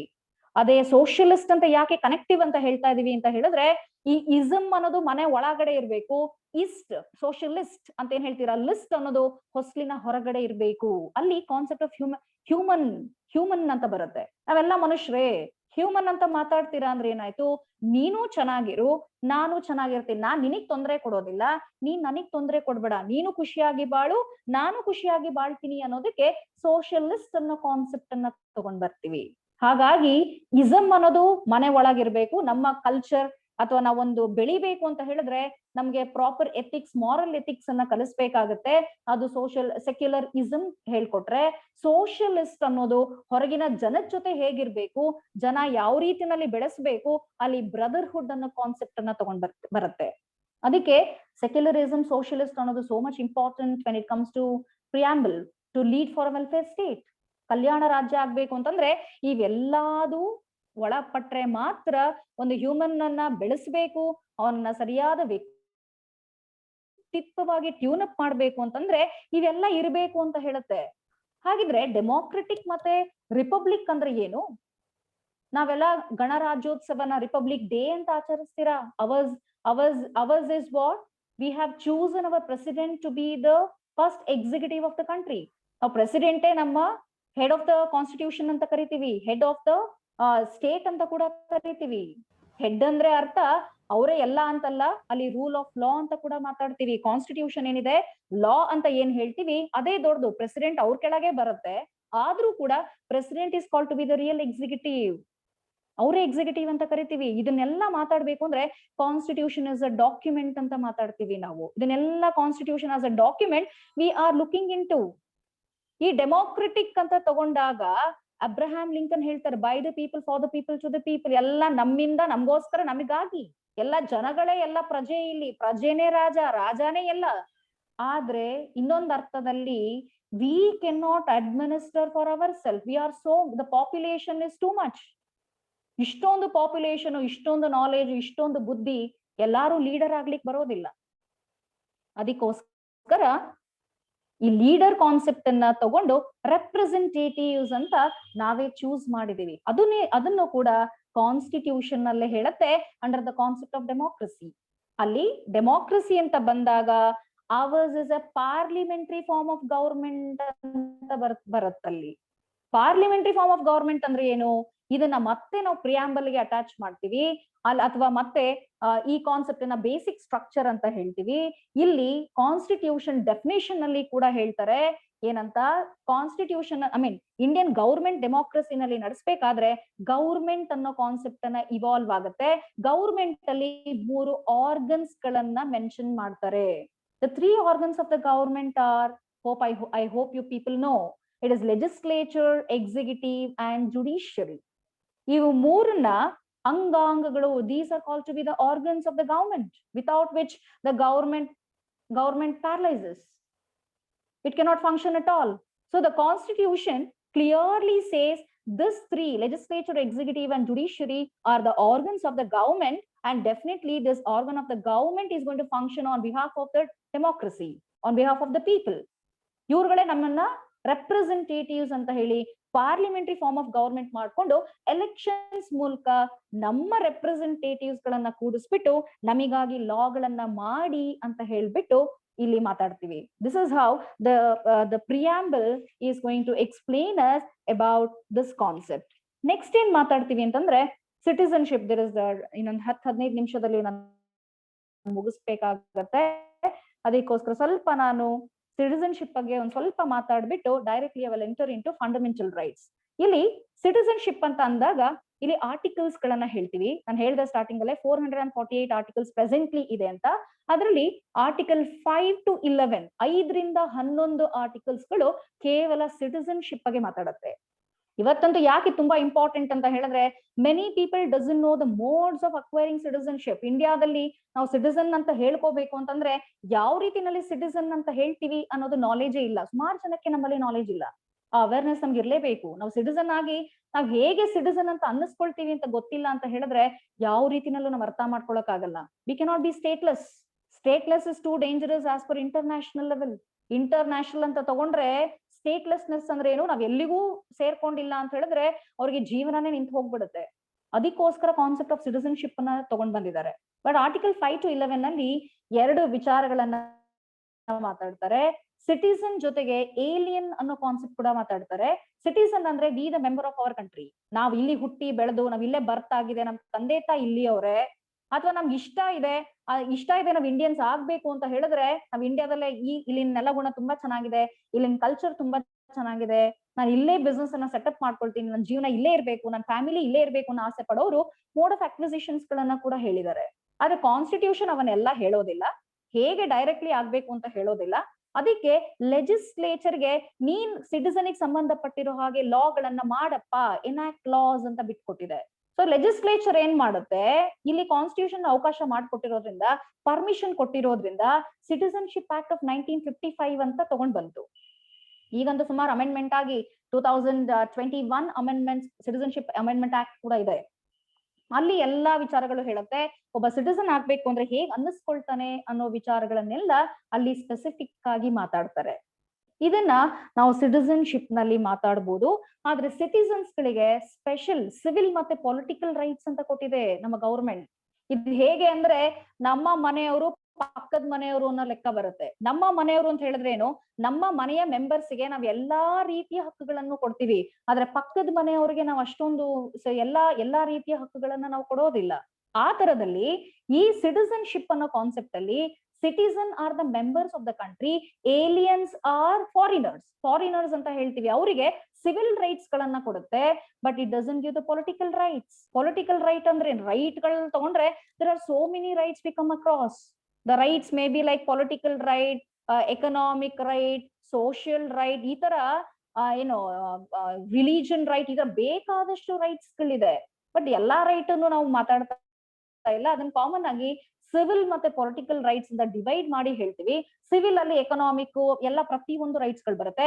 ಪೊಲಿಟಿಕಲ್ ರೈಟ್ ಅಂದ್ರೆ ವೋಟಿಂಗ್ ಪವರ್ಸ್ ಇದೆ. ಒಬ್ಬ ವ್ಯಕ್ತಿನ ಎಲೆಕ್ಟ್ ನಮ್ಮ ರೆಪ್ರೆಸೆಂಟೇಟಿವ್ ಅನ್ನ ನಾವು ಎಲೆಕ್ಟ್ ಮಾಡ್ಬೇಕು ಅಂತ ಹೇಳಿದ್ರೆ we should have the voting power. Voting power is given only to the citizens. So ಅಲ್ಲಿ ಸಾಕಷ್ಟು ಪವರ್ಸ್ ಗಳನ್ನ ಕೊಡುತ್ತೆ. ಸಿಟಿಸನ್ ಗೆ ಮಾತ್ರ ಫಂಡಮೆಂಟಲ್ ರೈಟ್ಸ್ ಗಳನ್ನ ಕೊಟ್ಟಿರೋದು. The fundamental rights what is been spoken other then article 14 and 21. Article 14 ಮತ್ತೆ 21 ಅನ್ನ ಬಿಟ್ರೆ ಬೇರೆ ಎಲ್ಲಾ ರೈಟ್ಸ್ ಗಳು ಕೇವಲ ಸಿಟಿಸನ್ಸ್ ಗಳಿಗೆ ಕೊಟ್ಟಿದ್ದಾರೆ. Aliens also can exercise or enjoy article 14 and 21. Right to equality ಅಂತ ನಾವೇನ್ ಮಾತಾಡ್ತೀವಿ, ಮತ್ತೆ ರೈಟ್ ಟು ಲೈಫ್ ಅನ್ನೋ ಕಾನ್ಸೆಪ್ಟ್ ನ ಏನ್ ಮಾತಾಡ್ತೀವಿ, ಇದನ್ನ ಮಾತ್ರ ಫಾರಿನರ್ಸ್ ಇಲ್ಲಿ ಯಾರ್ಯಾರು ಬಂದು ಇಂಡಿಯಾದಲ್ಲಿ ಇದ್ದಾರೆ, ಬಿಸ್ನೆಸ್ ಅನ್ನ ಸೆಟಪ್ ಮಾಡ್ಕೊಂಡಿದ್ದಾರೆ, ಅವರು ಟೂರಿಸ್ಟ್ ಗಳಾಗಿರ್ಬೋದು ಅಥವಾ ಬರೀ ರೆಸಿಡೆನ್ಸ್ ಅಲ್ಲಿ ಇರ್ಬೋದು, ಅವ್ರು ಸಿಟಿಸನ್ ಆಗದೆ ಇರಬಹುದು, ಅಂತವರಿಗೆಲ್ಲ ಈ ಕಾನ್ಸೆಪ್ಟ್ ಅನ್ನ ಸಿಟಿಸನ್ಸ್ ಗೆ ಮಾತ್ರ ಈ ಫಂಡಮೆಂಟಲ್ ರೈಟ್ಸ್ ಇರಬೇಕು ಅಂತ ಕೊಟ್ಟಿದ್ದಾರೆ. ಅದ್ ಬಿಟ್ರೆ ಆರ್ಟಿಕಲ್ 14 ಮತ್ತೆ 21 ಅನ್ನ ಏಲಿಯನ್ಸ್ ಕೂಡ ಕೊಟ್ಟಿದ್ದಾರೆ. ಇದನ್ನ ನಾವು ಫಂಡಮೆಂಟಲ್ ರೈಟ್ಸ್ ನಲ್ಲಿ ಅಂದ್ರೆ ಸಿಟಿಸನ್ ಅನ್ನೋ ಕಾನ್ಸೆಪ್ಟ್ ಅಲ್ಲಿ article 5 to 11 V come across these particular points. ಇದನ್ನ ನಾವು ಆರ್ಟಿಕಲ್ 5 to 11 ಮಾತಾಡ್ತೀವಿ. ಇನ್ನ ಮುಂದೆ ನಾವು ಅರ್ಥ ಮಾಡ್ಕೋಬೇಕು ಅಂದ್ರೆ directly will understand the fundamental right ನಾವು, which is more essential for you people to definitely know about fundamental rights. ಇನ್ನೊಂದೇನ್ ಹೇಳ್ತೀವಿ ಅಂದ್ರೆ ಒಂದ್ ತಿಳ್ಕೊಳ್ಳಿ, always the duties exist first and then right follows ಅಂತ ಕರಿತೀವಿ.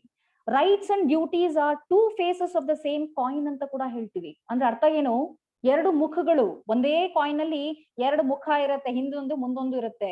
ಒಂದು ಫಂಡಮೆಂಟಲ್ ರೈಟ್ ಹೇಳಿದ್ರೆ ಒಂದು ಡ್ಯೂಟಿ ಹೇಳುತ್ತೆ, ಆದ್ರೆ ಫಸ್ಟ್ ನಮ್ಮ ಡ್ಯೂಟೀಸ್ ಅನ್ನ ನಾವು ಪರ್ಫಾರ್ಮ್ ಮಾಡದೆ ನಾವು ರೈಟ್ ಅನ್ನ ಕೇಳಲಿಕ್ಕೆ ಬರೋದಿಲ್ಲ ಅಂತ ಕೂಡ ಹೇಳುತ್ತೆ. ಫಾರ್ ಎಕ್ಸಾಂಪಲ್ ಏನ್ ಹೇಳ್ತೀವಿ, ನಾನು ಬೇರೆಯವ್ರಿಗೆ ತೊಂದರೆ ಕೊಡಬಾರ್ದು, ಅಕ್ಕಪಕ್ಕದ ಮನೆಯವ್ರಿಗೆ ತೊಂದರೆ ಕೊಡಬಾರ್ದು. ನಾನ್ ತೊಂದರೆ ಕೊಟ್ರೆ ನನ್ನ ಡ್ಯೂಟೀಸ್ ಎಲ್ಲ ಫೇಲ್ ಆದ್ಮೇಲೆ ನನಗೆ ರೈಟ್ ಇಲ್ಲ ಕೇಳಲಿಕ್ಕೆ. ಆಗ ನಾನು ಏನು ತಪ್ಪು ಮಾಡಿಲ್ಲ, ನಾನು ಯಾರಿಗೂ ತೊಂದರೆ ಮಾಡ್ತಿಲ್ಲ ಅಂದಾಗ, ನನ್ನ ಡ್ಯೂಟೀಸ್ ಅಲ್ಲಿ ನಾನು ಪರ್ಫಾರ್ಮ್ ಮಾಡ್ತಿದ್ದೀನಿ ಅಂದಾಗ automatically fundamental rights comes into picture. But are they fundamental rights? ನಾನು ಒಂದು ಎಕ್ಸಾಂಪಲ್ ಹೇಳ್ದೆ, ಇವಾಗ ಅಕ್ಕಪಕ್ಕದ ಮನೆಯವರು ಅಂತ. ಈಗ ನಾನೊಬ್ಳು ಪ್ರೈವೇಟ್ ಇಂಡಿವಿಜುವಲ್ ಆದಾಗ, ಒಬ್ಬ ಸಿಟಿಸನ್ ಅಂತ ಅಂದಾಗ ಫಂಡಮೆಂಟಲ್ ರೈಟ್ಸ್ ನಾನು ಎಕ್ಸರ್ಸೈಸ್ ಮಾಡಬಹುದಾ? Does it called as fundamental right ಅಂತ ಒಂದು ಪ್ರಶ್ನೆ ಬರುತ್ತೆ. Definitely not. ಇಲ್ಲಿ ಫಂಡಮೆಂಟಲ್ ರೈಟ್ಸ್ ಅನ್ನ ಅರ್ಥ ಮಾಡ್ಕೋಬೇಕು ಅಂತಂದ್ರೆ ಫಸ್ಟ್ ಅರ್ಥ ಮಾಡ್ಕೊಳ್ಳಿ, there is something called as human rights also. You might have come across the word human rights. See, every fundamental right is a human right, but every human right is not a fundamental right ಅಂತ ಹೇಳ್ತೀವಿ ನಾವು. ಅಂದ್ರೆ ಏನು, ಎಲ್ಲಾ fundamental right human right ಒಳಗೆ ಇದೆ, ಆದ್ರೆ ಎಲ್ಲಾ ಹ್ಯೂಮನ್ ರೈಟ್ಗಳು ಫಂಡಮೆಂಟಲ್ ರೈಟ್ ಅಲ್ಲಿ ತರ್ಲಿಕ್ಕಾಗಲ್ಲ. ಅದನ್ನ ಹೇಗೆ ಕ್ಯಾಟಗರೈಸ್ ಮಾಡ್ತೀವಿ ಅಂತ ಹೇಳಿದ್ರೆ, fundamental rights are exclusively been protected by state. State ಅಂದ್ರೆ ರಾಜ್ಯ. It may be central government or state government. It is their responsibility to protect our fundamental rights ಅಂತ ಕರಿತೀವಿ. ಫಂಡಮೆಂಟಲ್ ರೈಟ್ ಅನ್ನ ಯಾರು ಕೊಟ್ಟಿರುವಂತದ್ದಲ್ಲ, ಬರೀ ಗುರುತಿಸಿರೋದಷ್ಟೇ. It's also called as basic rights. For example, food, shelter, clothing ಅಂತ ಮಾತಾಡ್ತೀರಾ ಅಂದ್ರೆ, ನಾನು ಇವತ್ತು ಬ್ರೀದ್ ಮಾಡ್ತಾ ಇದ್ದೀನಿ, ನಾನು ಉಸಿರಾಡ್ತಿದ್ದೀನಿ ಅಂತ ಹೇಳಿದ್ರೆ ಫ್ರೀ ಏರ್ ಬೇಕು ನನಗೆ. ಪೊಲ್ಯೂಟೆಡ್ ಏರ್ ಆದ್ರೆ ಇಂಡಸ್ಟ್ರೀಸ್ ಗಳನ್ನೆಲ್ಲ ಬಿಟ್ಬಿಟ್ಟು ನಾನು ರೆಸಿಡೆನ್ಷಿಯಲ್ ಏರಿಯಾದಲ್ಲಿ ನನಗೆ ಪೊಲ್ಯೂಟೆಡ್ ಏರ್ ಬರ್ತಾ ಇದೆ ಅಂತ ಹೇಳಿದ್ರೆ ನಾವು ಸ್ಟೇಟ್ ಅನ್ನು ಹೊಣೆಗಾರಿಕೆ ಮಾಡಬಹುದು. We can make the state as responsible for not giving us proper air. It's my fundamental right to breathe, and that breathing has to be clear. It should not be ಅದು pollute ಆಗಿರಬಾರ್ದು. It can not be polluted.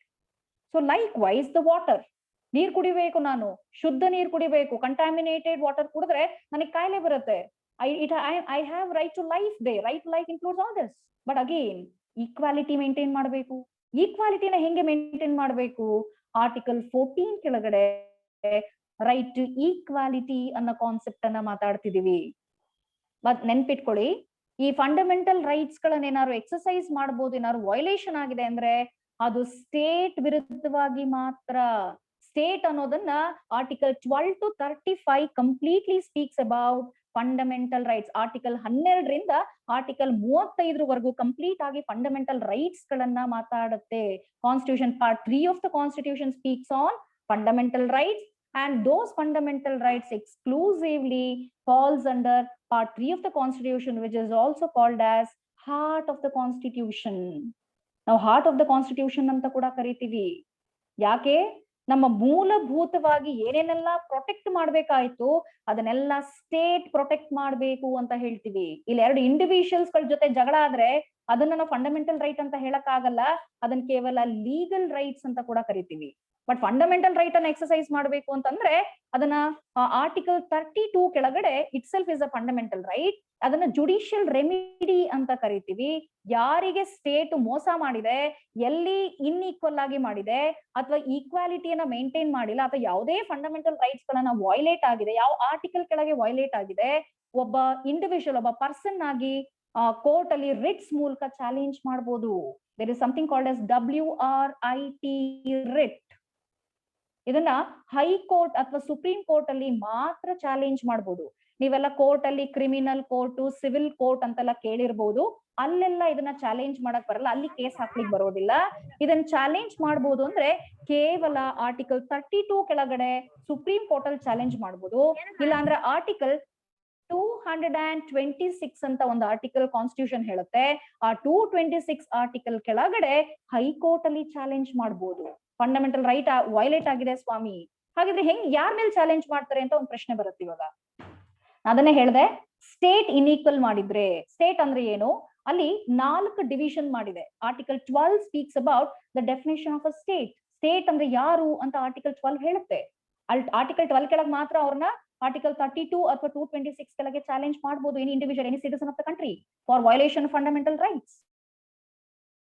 ಅಲ್ಲಿ ಏನ್ ಹೇಳ್ತಾರೆ ಅಂತಂದ್ರೆ, state ಅಂದ್ರೆ union government, ಎರಡನೇದು state government, ಮೂರನೇದು local authorities, ನಾಲ್ಕನೇದು ಅದರ್ ಅಥಾರಿಟೀಸ್ ಅಂತ ಕರೀತಾರೆ. ಯಾರು ಇವ್ರನ್ನೆಲ್ಲ ಸ್ಟೇಟ್ ಅಂತ ಕಾಮನ್ ಆಗಿ ಹೇಳ್ಬಿಡ್ತಾರೆ. ಹಾಗಿದ್ರೆ ಏನು? ಫಾರ್ ಎಕ್ಸಾಂಪಲ್, ಈಗ BBMP ಅಂತ ತಗೊಳ್ಳಿ. BBMP ಈಗ ರೋಡ್ ಅನ್ನ ಕೆತ್ತಿದೆ. ರೋಡ್ ಅನ್ನ ಕೆತ್ತದ ಮೇಲೆ ಅಲ್ಲಿ ತುಂಬಾ ಗುಂಡಿಗಳಿದೆ. ನಮ್ ಮನೆ ಮುಂದೆನೆ ಆ ಗುಂಡಿಗಳಿದೆ, ಅವ್ರು ಮುಚ್ಚಿಲ್ಲ ಅಥವಾ ಏನು ಮೆನ್ಷನ್ ಮಾಡಿಲ್ಲ, ಇಲ್ಲಿ ವರ್ಕ್ ಇನ್ ಪ್ರೋಗ್ರೆಸ್ ಅಂತ ಏನು ಹಾಕಿಲ್ಲ. ಆದ್ರೆ ಯಾವ ರೀತಿ ಗುಂಡಿಯನ್ನ ಕೊರೆದಿದ್ದಾರೆ ಅಂತ ಹೇಳಿದ್ರೆ, ಅಲ್ಲಿ ಯಾರು ಬಿದ್ರು ಸತ್ತೋಗ್ತಾರೆ ಮನುಷ್ಯ. ಆ ರೀತಿನಲ್ಲಿ ಅದ್ರ ಕತ್ಲೆ ಆಗ್ಬಿಟ್ರೆ ಕಾಣಿಸೋದೇ ಇಲ್ಲ. ಆ ರೀತಿನಲ್ಲಿ ಅಲ್ಲಿ ಗುಂಡಿ ಕೆತ್ತು ಬಿಟ್ಟಿದ್ದಾರೆ. ಈಗ ನನ್ನ ಫಂಡಮೆಂಟಲ್ ರೈಟ್ ಏನು? I need to have that road to access. ನಾನು ಆಕ್ಸೆಸ್ ಮಾಡ್ಬೇಕಾ ರೋಡ್ ನ? ನನ್ನ ಮನೆ ಬಾಗ್ಲಲ್ಲೇ ಇದೆ, ನಾನು ಹೆಂಗ್ ಹೋಗ್ಲಿ ಹೊರಗಡೆ? ನಾನು ಹೇಗೆ ಹೊರಗಡೆ ಹೋಗಿ ನನ್ನ ಜೀವನ ನಡೆಸ್ಲಿ? ಅವಾಗ ನಾನು BBMP ಮೇಲೆ ಕೇಸ್ ಹಾಕ್ಬಿಟ್ಟು ಕಾಂಪನ್ಸೇಷನ್ ಅನ್ನ ಪಡಿಬಹುದು. ಈ ತರ ಮಾಡಿದ್ದಾರೆ ಸ್ವಾಮಿ. ಅದ್ರೊಳಗೂ ಯಾವಾಗ ಕೇವಲ ನನಗೆ ತೊಂದರೆ ಆಗಿದ್ರೆ ಮಾತ್ರ, ತೊಂದರೆ ಆಗಿಲ್ಲ ಅಂದ್ರೆ ನಾನು ಕೇಸ್ ಹಾಕ್ಲಿಕ್ಕೆ ಬರೋದಿಲ್ಲ. ಅಲ್ಲಿಗೆ ಯಾರದು BBMP ಯಾರು? ಲೋಕಲ್ ಅಥಾರಿಟೀಸ್ ಅಂತ ಕರಿತೀವಿ. ಯೂನಿಯನ್ ಅಂದ್ರೆ ಸೆಂಟ್ರಲ್ ಗವರ್ಮೆಂಟ್, ಸ್ಟೇಟ್ ಗವರ್ಮೆಂಟ್, ಮೂರನೇದು ಲೋಕಲ್ ಅಥಾರಿಟೀಸ್ ಅಂತ ಹೇಳಿದ್ರೆ ಇಂಥವ್ರೆಲ್ಲ ಬರ್ತಾರೆ ಅದ್ರ ಕೆಳಗಡೆ. ದೀಸ್ ಪೀಪಲ್ ಫಾಲ್ ಅಂಡರ್ ಯಾರು? BBMP-ನೋ ಎಲ್ಲ ಲೋಕಲ್ ಸೆಲ್ಫ್ ಗವರ್ಮೆಂಟ್ ಅಂತ ಕರೀರಿ, ಯಾರನ್ನ ಬೇಕಾದ್ರೂ ಕರ್ಕೊಂಡ್ ಬನ್ನಿ, ಅದ್ರೊಳಗಡೆ ಲೋಕಲ್ ಅಥಾರಿಟೀಸ್ ಕೆಳಗಡೆ ಬರ್ತಾರೆ. ಅವ್ರನ್ನೆಲ್ಲ ಚಾಲೆಂಜ್ ಮಾಡ್ಬೋದು. ಕಡೆಯದಾಗಿ ಅದರ್ ಅಥಾರಿಟೀಸ್ ಅಂದ್ರೆ ಯಾರು ಬರ್ತಾರೆ ಅಂತಂದ್ರೆ, ಈಗ universities, anything which is aided by government. Aided ಅಂದ್ರೆ funding by the government fund ಮಾಡಿರತ್ತೆ. ಅದು ಯೂನಿವರ್ಸಿಟೀಸ್ ಆಗಿರ್ಬೋದು ಅಥವಾ ಯಾವ್ದಾದ್ರು ಏಡೆಡ್ ಕಂಪನೀಸ್ ಗಳಾಗಿರ್ಬೋದು, ಯಾವ್ದಾದ್ರು ತಗೊಳ್ಳಿ, which is been aided by government ಅಂತ ಕರಿತೀವಿ. ಅವರು ಅಲ್ಲೂ ಯಾವ್ದಾದ್ರು ಫಂಡಮೆಂಟಲ್ ರೈಟ್ಸ್ ವೈಲೇಟ್ ಮಾಡಿದ್ರೆ ಅವರನ್ನ ರಿಟ್ ಆರ್ಟಿಕಲ್ 32 ಅಥವಾ 226 ಕೆಳಗಡೆ ಖಂಡಿತವಾಗ್ಲೂ ಚಾಲೆಂಜ್ ಮಾಡಬಹುದು. ಸ್ಟೇಟ್ ಅಗೇನ್ಸ್ಟ್ ಮಾತ್ರ ಚಾಲೆಂಜ್ ಮಾಡಬಹುದು ಫಂಡಮೆಂಟಲ್ ರೈಟ್ಸ್ ಅಲ್ಲಿ ಅಂತ ಹೇಳ್ತೀವಿ. ಆತರ ಎಷ್ಟೊಂದು ಆರ್ಟಿಕಲ್ಸ್ ಇದೆ, ತುಂಬಾನೇ ಫಂಡಮೆಂಟಲ್ ರೈಟ್ಸ್ ಅಲ್ಲಿ ನಾನು ಮಾತಾಡ್ತಾ ಹೋದ್ರೆ it is never ending story. Right to equality ಬಗ್ಗೆ ಒಂದ್ ಸ್ವಲ್ಪ ಮಾತಾಡ್ತೀನಿ. ಯಾಕೆ ಅಂತಂದ್ರೆ ತುಂಬಾ ಜನಕ್ಕೆ right to equality may be confused. ಯಾಕಂದ್ರೆ ಕಾನ್ಸೆಪ್ಟ್ ಆಫ್ ರಿಸರ್ವೇಶನ್ ನೋಡಿರ್ತೀರಾ, ತುಂಬಾ ಜನದ ಮನ್ಸಲ್ಲಿ ಬಸ್ ಅಲ್ಲಿ ಹೆಣ್ಣು ಮಕ್ಳಿಗೆ ಮಾತ್ರ ಸ್ಟಾರ್ಟಿಂಗ್ ಅಲ್ಲಿ 3 ಸೀಟ್ ಕೊಟ್ಟಿರ್ತಾರೆ, ನಾವು ಗಂಡು ಮಕ್ಳಾಗಿರೋರಿಗೆ ನಮಗ್ ತೊಂದರೆ ಆಗೋದಿಲ್ವಾ, ನಮಗೇನ್ ಹುಷಾರಿಲ್ದಂಗ ಆಗಲ್ವಾ, ನಾವು ಮನುಷ್ಯರಲ್ವಾ ಅಂತ ಪ್ರಶ್ನೆ ಯೂಶಲ್ ಆಗಿ ಕಾಮನ್ ಮೆನ್ನಿಗೆ ಈ ಫೀಲಿಂಗ್ಸ್ ಇರುತ್ತೆ. ಇದನ್ನ ಅರ್ಥ ಮಾಡ್ಕೊಳ್ಳಿ. ಅದನ್ನ ಅರ್ಥ ಮಾಡ್ಕೋಬೇಕು ಅಂದ್ರೆ right to equality as per article 14 ಅನ್ನ ನೀವು ಅರ್ಥ ಮಾಡ್ಕೊಳ್ಬೇಕು. ಆರ್ಟಿಕಲ್ 14 ಅಲ್ಲಿ ಏನ್ ಹೇಳ್ತಾರೆ, ಅಲ್ಲಿ 2 ಕಾನ್ಸೆಪ್ಟ್ ಅನ್ನ ಮಾತಾಡುತ್ತೆ ಕಾನ್ಸ್ಟಿಟ್ಯೂಷನ್. ಒಂದು equality before law, equal protection of ಲಾ ಅಂತ 2 ಕಾನ್ಸೆಪ್ಟ್ ಗಳನ್ನ ಮಾತಾಡ್ತಾರೆ. ಈಕ್ವಾಲಿಟಿ ಬಿಫೋರ್ ಲಾ ಅಂದ್ರೆ ಏನು? ನಾವೆಲ್ಲಾ ಮನುಷ್ಯರೇ, ನಾನ್ ಬೇರೆ ಅಲ್ಲ, ನೀನ್ ಬೇರೆ ಅಲ್ಲ, ನಿನಗ್ ಕಟ್ ಮಾಡಿದ್ರು ನಂಗ್ ರಕ್ತ ಹೊರಗಡೆ ಬರುತ್ತೆ, ನನ್ ಕಟ್ ಮಾಡಿದ್ರು ರಕ್ತನೇ ಹೊರಗಡೆ ಬರುತ್ತೆ. ಅಂದ್ರೆ ಅರ್ಥ ಏನು? ಇಬ್ರು ಈಕ್ವಲ್, ಎಲ್ಲಾದ್ರಲ್ಲೂ ಸಮಾನರೇ ನಾವು. So we should be very equal in all. But equal protection of law and ಏನಾಗುತ್ತೆ, the nature itself has made inequal. Nature inequal ಮಾಡಿದೆ. Just a minute sir, Bharat ಅವ್ರ ವಿನಯ್ ಸರ್, ಈಗ ನಾನು ಇನ್ನು 10 ನಿಮಿಷ ಕಂಟಿನ್ಯೂ ಮಾಡಿ ಕ್ವಶನ್ಸ್ ಮಾಡ್ಬೋದಾ ಅಥವಾ ಇಲ್ಲಿಗೆ ಸ್ಟಾಪ್ ಮಾಡಿ ಕ್ವಶನ್ ಏರ್ ಮಾಡ್ಬೇಕಾ? ಕಂಟಿನ್ಯೂ ಮಾಡಿ ಮ್ಯಾಮ್, ಕಂಟಿನ್ಯೂ ಮಾಡಿ, no problem. After 1:30 will have the question hour sir. Yeah ma'am, yeah no problem. Thank you so much.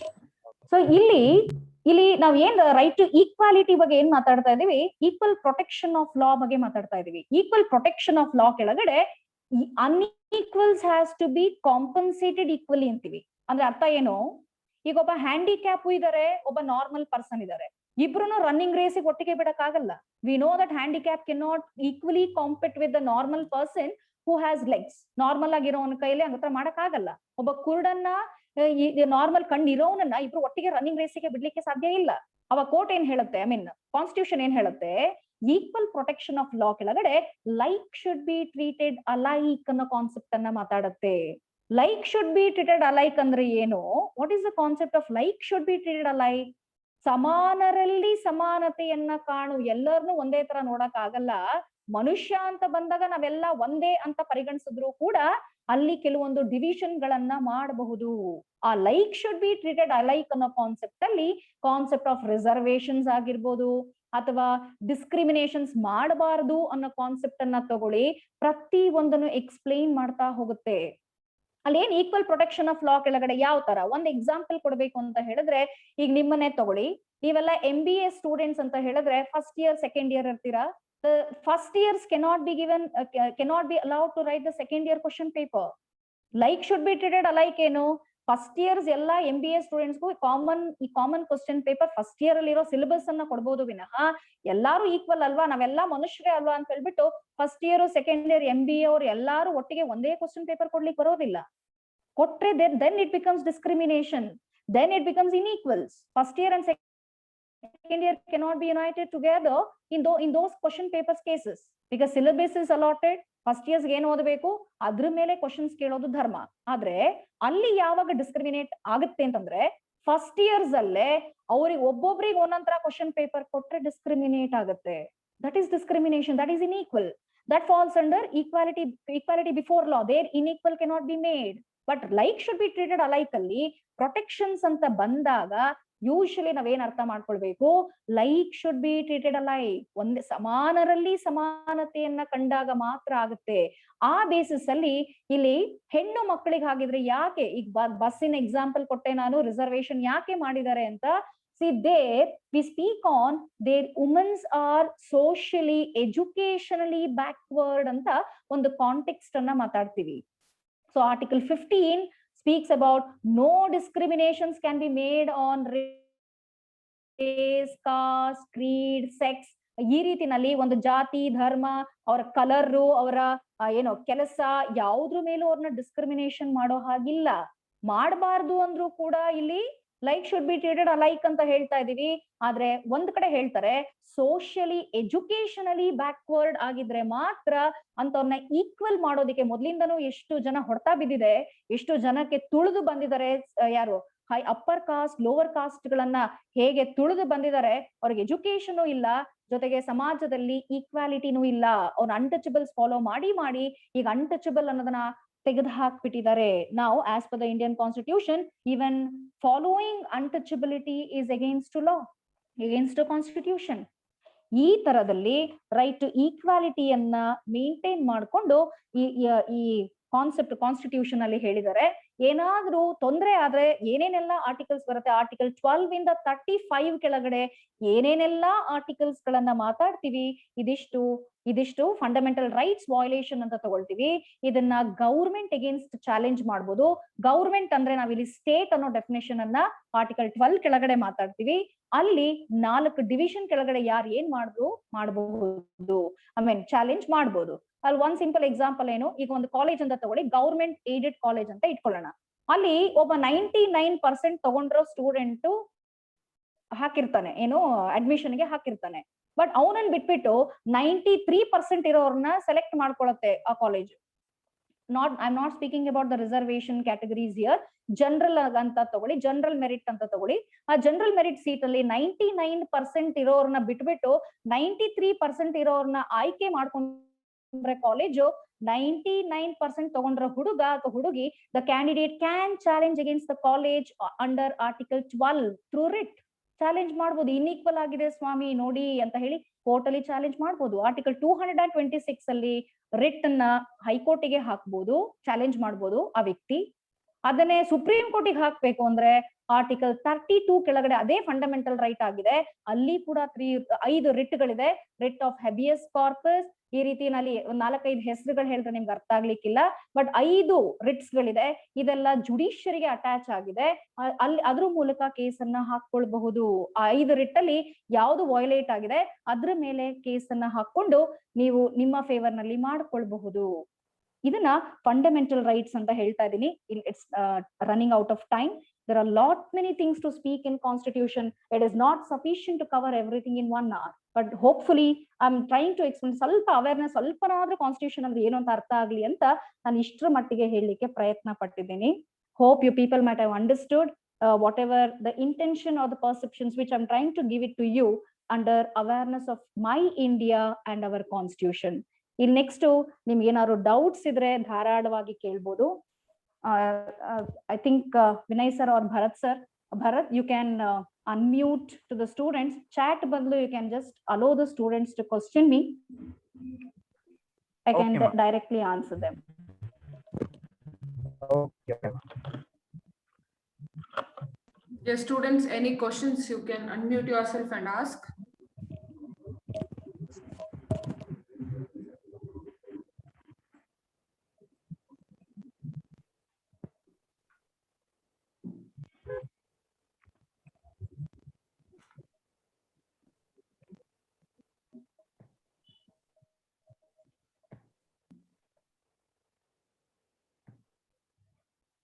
I think no questions. Yes, ma'am. Hello, ma'am. My name is Kishore Adho. Yes, ma'am.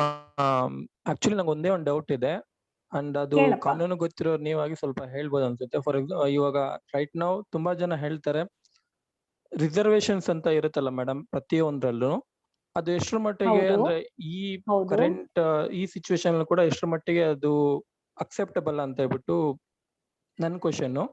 ಅದಕ್ಕೆ ನಾನು answer ಬೇಕಾಗಿತ್ತು. That's it. Okay. C actually Ambedkar constitution draft ಮಾಡಿದಾಗ ಅಲ್ಲಿ mention ಮಾಡಿದ್ದೇನು, actual original constitution ನೀವು ತಗೊಂಡ್ರೆ, hello am I audible? Yes, ma'am, it is audible. Okay okay okay. ಈಗ Ambedkar constitution ಅನ್ನ draft ಮಾಡಿದಾಗ he had specified time limit from the date of independence ಅಂತ ಇಟ್ಕೊಂಡು ಅಲ್ಲಿಂದ ಹಿಡಿದು 15 years ವರೆಗೂ.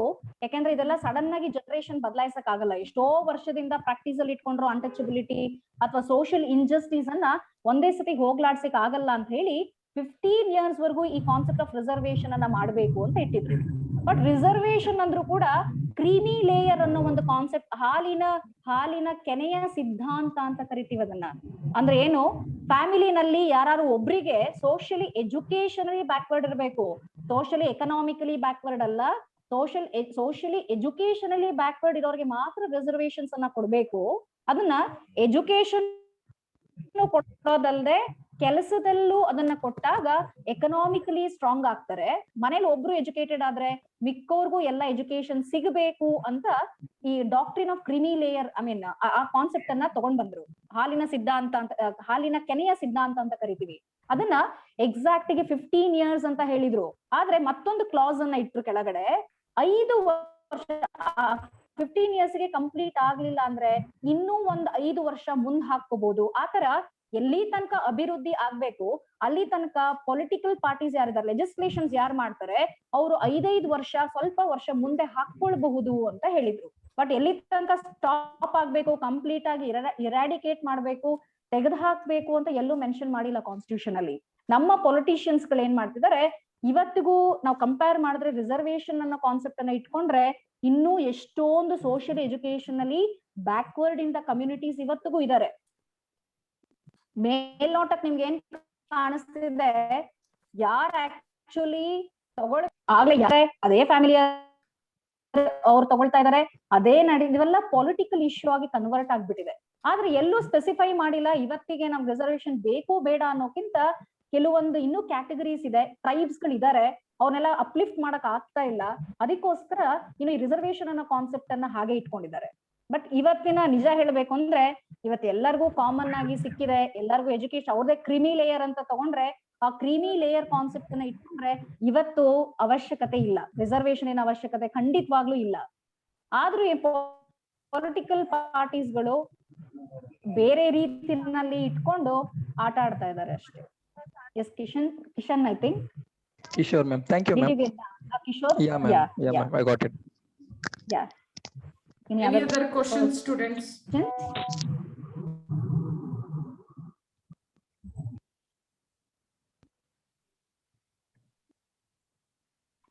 Any other Hello. questions? Ma'am, Yes. am I audible, ma'am? I'm Bharat.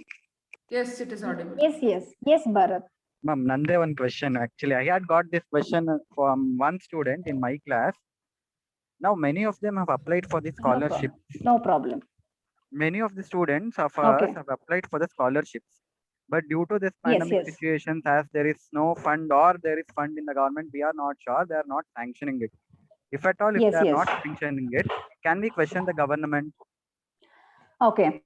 See, ಇಲ್ಲಿ ಏನ್ ಹೇಳುತ್ತೆ ಅಂತಂದ್ರೆ there is a law for it. ನಾನು ಕಾನ್ಸ್ಟಿಟ್ಯೂಷನ್ ಅಂತ ಹೇಳಿದೆ, ಈ ಟಾಪಿಕ್ ಸ್ಕಾಲರ್ಶಿಪ್ ಅಂತೆಲ್ಲ ಏನ್ ಮಾತಾಡ್ತಿದ್ದೀರಾ, it falls under DPSP part 4 of the constitution, directive principles of state policy ಅನ್ನೋ ಕಾನ್ಸೆಪ್ಟ್ ಅಲ್ಲಿ ಅಪ್ಲೈ ಆಗುತ್ತೆ. ಅಲ್ಲಿ ಏನ್ ಹೇಳುತ್ತೆ ಅಂತಂದ್ರೆ it is left to the government to make laws whenever it is necessary ಅಂತ ಹೇಳುತ್ತೆ. ಅಂತ ಟೈಮ್ ನಲ್ಲಿ ಈ ತರ ಪ್ಯಾಂಡಮಿಕ್ ಸಿಚುಯೇಷನ್ಸ್ ಅರೈಸ್ ಆದ್ರೆ, ಏನೋ ಫ್ಲಡ್ಸ್ ಗಳು ಬಂದ್ರೆ, ನ್ಯಾಚುರಲ್ ಡಿಸಾಸ್ಟರ್ ಗಳಾದ್ರೆ, ಅಲ್ಲಿಂದ ಆಗುವಂತ ಅನಾಹುತಗಳು ಏನೇನಿದೆ, ಆ ಫಂಡ್ಸ್ ಗಳಿಗೆ ಏನೇನಿದೆ ಅಲ್ಲಿ ತೊಂದರೆ ಬರುತ್ತೆ, ಅದನ್ನ ಫಂಡಮೆಂಟಲ್ ರೈಟ್ಸ್ ಒಳಗಡೆ ತಗೊಂಡ್ಬಂದು ನನಗೆ ಫಂಡಮೆಂಟಲ್ ರೈಟ್ ಇದೆ ಸ್ಕಾಲರ್ಶಿಪ್ ಅನ್ನ ಕೊಡಿ ಅಂತ ಕೇಳಲಿಕ್ಕೆ ಬರೋದಿಲ್ಲ. You cannot challenge against the government under DPSP, directive principles of state policy. ಯಾಕೆಂದ್ರೆ ಗವರ್ಮೆಂಟ್ ಗೆನೆ ಫಂಡ್ ಇಲ್ಲ. ನಿಮ್ಗೆ ಹಂಗೇನಾದ್ರು ಇನ್ಫಾರ್ಮೇಶನ್ ಬೇಕು, ಗವರ್ಮೆಂಟ್ ಗೆ ಏನಾದ್ರು ಗೊತ್ತಾಗ್ಬೇಕು, ಗವರ್ಮೆಂಟ್ ಇಂದ ನಿಜವಾಗ್ಲೂ ಫಂಡ್ಸ್ ಎಲ್ಲ ಕರೆಕ್ಟ್ ಆಗಿ ಇದೆಯಾ ಇಲ್ವಾ, ನಮಗ್ ಮೋಸ ಮಾಡ್ತಾ ಇದಾರ, ಎಲ್ಲೆಲ್ಲಿ ಮ್ಯಾನಿಪ್ಯುಲೇಟ್ ಆಗ್ತಿದೆ, ಎಲ್ಲೆಲ್ಲಿ ದುಡ್ಡು ಹೊಡ್ಕೊಂತಾ ಇದಾರೆ ಅನ್ನೋ ಫೀಲಿಂಗ್ ಬಂದ್ರೆ, there is one more fundamental right to you, that is right to information ಅಂತ ಒಂದು ಆಕ್ಟ್ ಇದೆ, 2005 ರೈಟ್ ಟು ಇನ್ಫಾರ್ಮೇಶನ್ ಆಕ್ಟ್ ಅಂತ ಇದೆ. ಆ ಆಕ್ಟ್ ಕೆಳಗಡೆ ನಿಮ್ಗೆ ಏನ್ ಸ್ಕಾಲರ್ಶಿಪ್ ಇಂದ ಯಾಕೆ ಬಂದಿಲ್ಲ, ಎಷ್ಟು ಫಂಡ್ ಅಲ್ಲಿ ಇನ್ನೂ ದುಡ್ಡಿದೆ, ಯಾಕೆ ರಿಲೀಸ್ ಮಾಡ್ತಾ ಇಲ್ಲ ಅನ್ನೋ ಡೌಟ್ ಇದ್ರೆ ನೀವು ಅಲ್ಲಿ ಇನ್ಫಾರ್ಮೇಶನ್ ಅನ್ನ ಎಕ್ಸ್ಟ್ರಾಕ್ಟ್ ಮಾಡ್ಕೊಳ್ಬಹುದು. It is the primary duty of the state to reveal the informations because it is our democratic country. ನಾವು ನಮಿಗೋಸ್ಕರನೇ ಇರೋದ್ರಿಂದ ಫಂಡ್ಸ್ ಗಳು ಮಿಸ್ಯುಟಿಲೈಸ್ ಆಗಬಾರದು ಅಂತಂದ್ರೆ ನೀವು ರೈಟ್ ಟು ಇನ್ಫಾರ್ಮೇಶನ್ ಮೂಲಕ ತಿಳ್ಕೊಂಡು ಯಾಕೆ ಫಂಡ್ ರಿಲೀಸ್ ಆಗಿಲ್ಲ ಅಂತ ತಿಳ್ಕೊಬಹುದು. ನಿಜವಾಗ್ಲೂ ಮೋಸ ಮಾಡ್ತಾ ಇದೆ, ಫಂಡ್ ಇದೆ, ಅವ್ರು ಬೇಕಂತ ಕೊಡ್ತಾ ಇಲ್ಲ ಅಂತ ಗೊತ್ತಾದ್ರೆ then your fundamental rights pop up. Then you can challenge under Article 12 whichever the department it is. ಅವ್ರು ಸ್ಟೇಟ್ ಒಳಗ್ ಬರ್ತಾರೆ, ಅದರ್ ಅಥಾರಿಟೀಸ್ ಅಥವಾ ಸ್ಟೇಟ್ ಗವರ್ಮೆಂಟ್ ಒಳಗ್ ಬರ್ತಾರೆ, ನೀವು ಖಂಡಿತ ಚಾಲೆಂಜ್ ಮಾಡ್ಬೋದು. ಬಟ್ ಜನರಲ್ ಕಾಂಟೆಕ್ಸ್ಟ್ ಅಲ್ಲಿ because you have applied for scholarship ಕೊಡ್ಲೇಬೇಕು ಅಂತ ಹೇಳ್ಬಿಟ್ಟು ಫಂಡಮೆಂಟಲ್ ರೈಟ್ ಕೆಳಗಡೆ ಎಕ್ಸಿಕ್ಯೂಟ್ ಮಾಡ್ಲಿಕ್ಕೆ ಬರೋದಿಲ್ಲ. ಅಲ್ಲಿ directive principles of state policy part 4 of the constitution ಕೆಳಗಡೆ ಅವ್ರಿಗೆ ಗೈಡ್ ಲೈನ್ಸ್ ಕೊಟ್ಟಿದೆ, ಈ ತರ ಸ್ಕೀಮ್ಸ್ ಗಳನ್ನ ಮಾಡು, ಅಭಿವೃದ್ಧಿ ಮಾಡ್ಬೇಕು, ವೆಲ್ಫೇರ್ ಸ್ಟೇಟಿಗೆ ಅಭಿವೃದ್ಧಿ ಮಾಡ್ಬೇಕು ಅಂದ್ರೆ ಯಾರ್ಯಾರ ಮಕ್ಳುಗಳು ಓದ್ತಾ ಇರ್ತಾರೆ, ಚೆನ್ನಾಗಿ ಓದ್ತಾರೆ, ಅವ್ರಿಗೆ ಒಂದು ಎನ್ಕರೇಜ್ಮೆಂಟ್ ಅಂತ ಅಥವಾ ಕಷ್ಟದಲ್ಲಿ ಈಸಿ ಆಗ್ಲಿ ಅಂತ ಫೈನಾನ್ಷಿಯಲ್ ಅಸಿಸ್ಟೆನ್ಸ್ ಮೂಲಕ ಸ್ಕಾಲರ್ಶಿಪ್, ಮೆರಿಟೋರಿಯಸ್ ಸ್ಕಾಲರ್ಶಿಪ್ ಅಂತ ಅಪ್ಲೈ ಮಾಡಬಹುದು ಅಂತ ಇದೆ. Yes Bharat. Yes, ma'am. Thanks a lot. Ma'am, there is one more Yeah. question from one student in Yes, the chat madam. box. Yes, madam. Yes, madam. Can't we buy a property from backward classes? Okay. It's a very good question, which is more dilemma today. ಇವತ್ತು ತುಂಬಾ ಜಾಸ್ತಿ confusion ಇರೋದೇ ಈ ತರ ವಿಚಾರಗಳಲ್ಲಿ.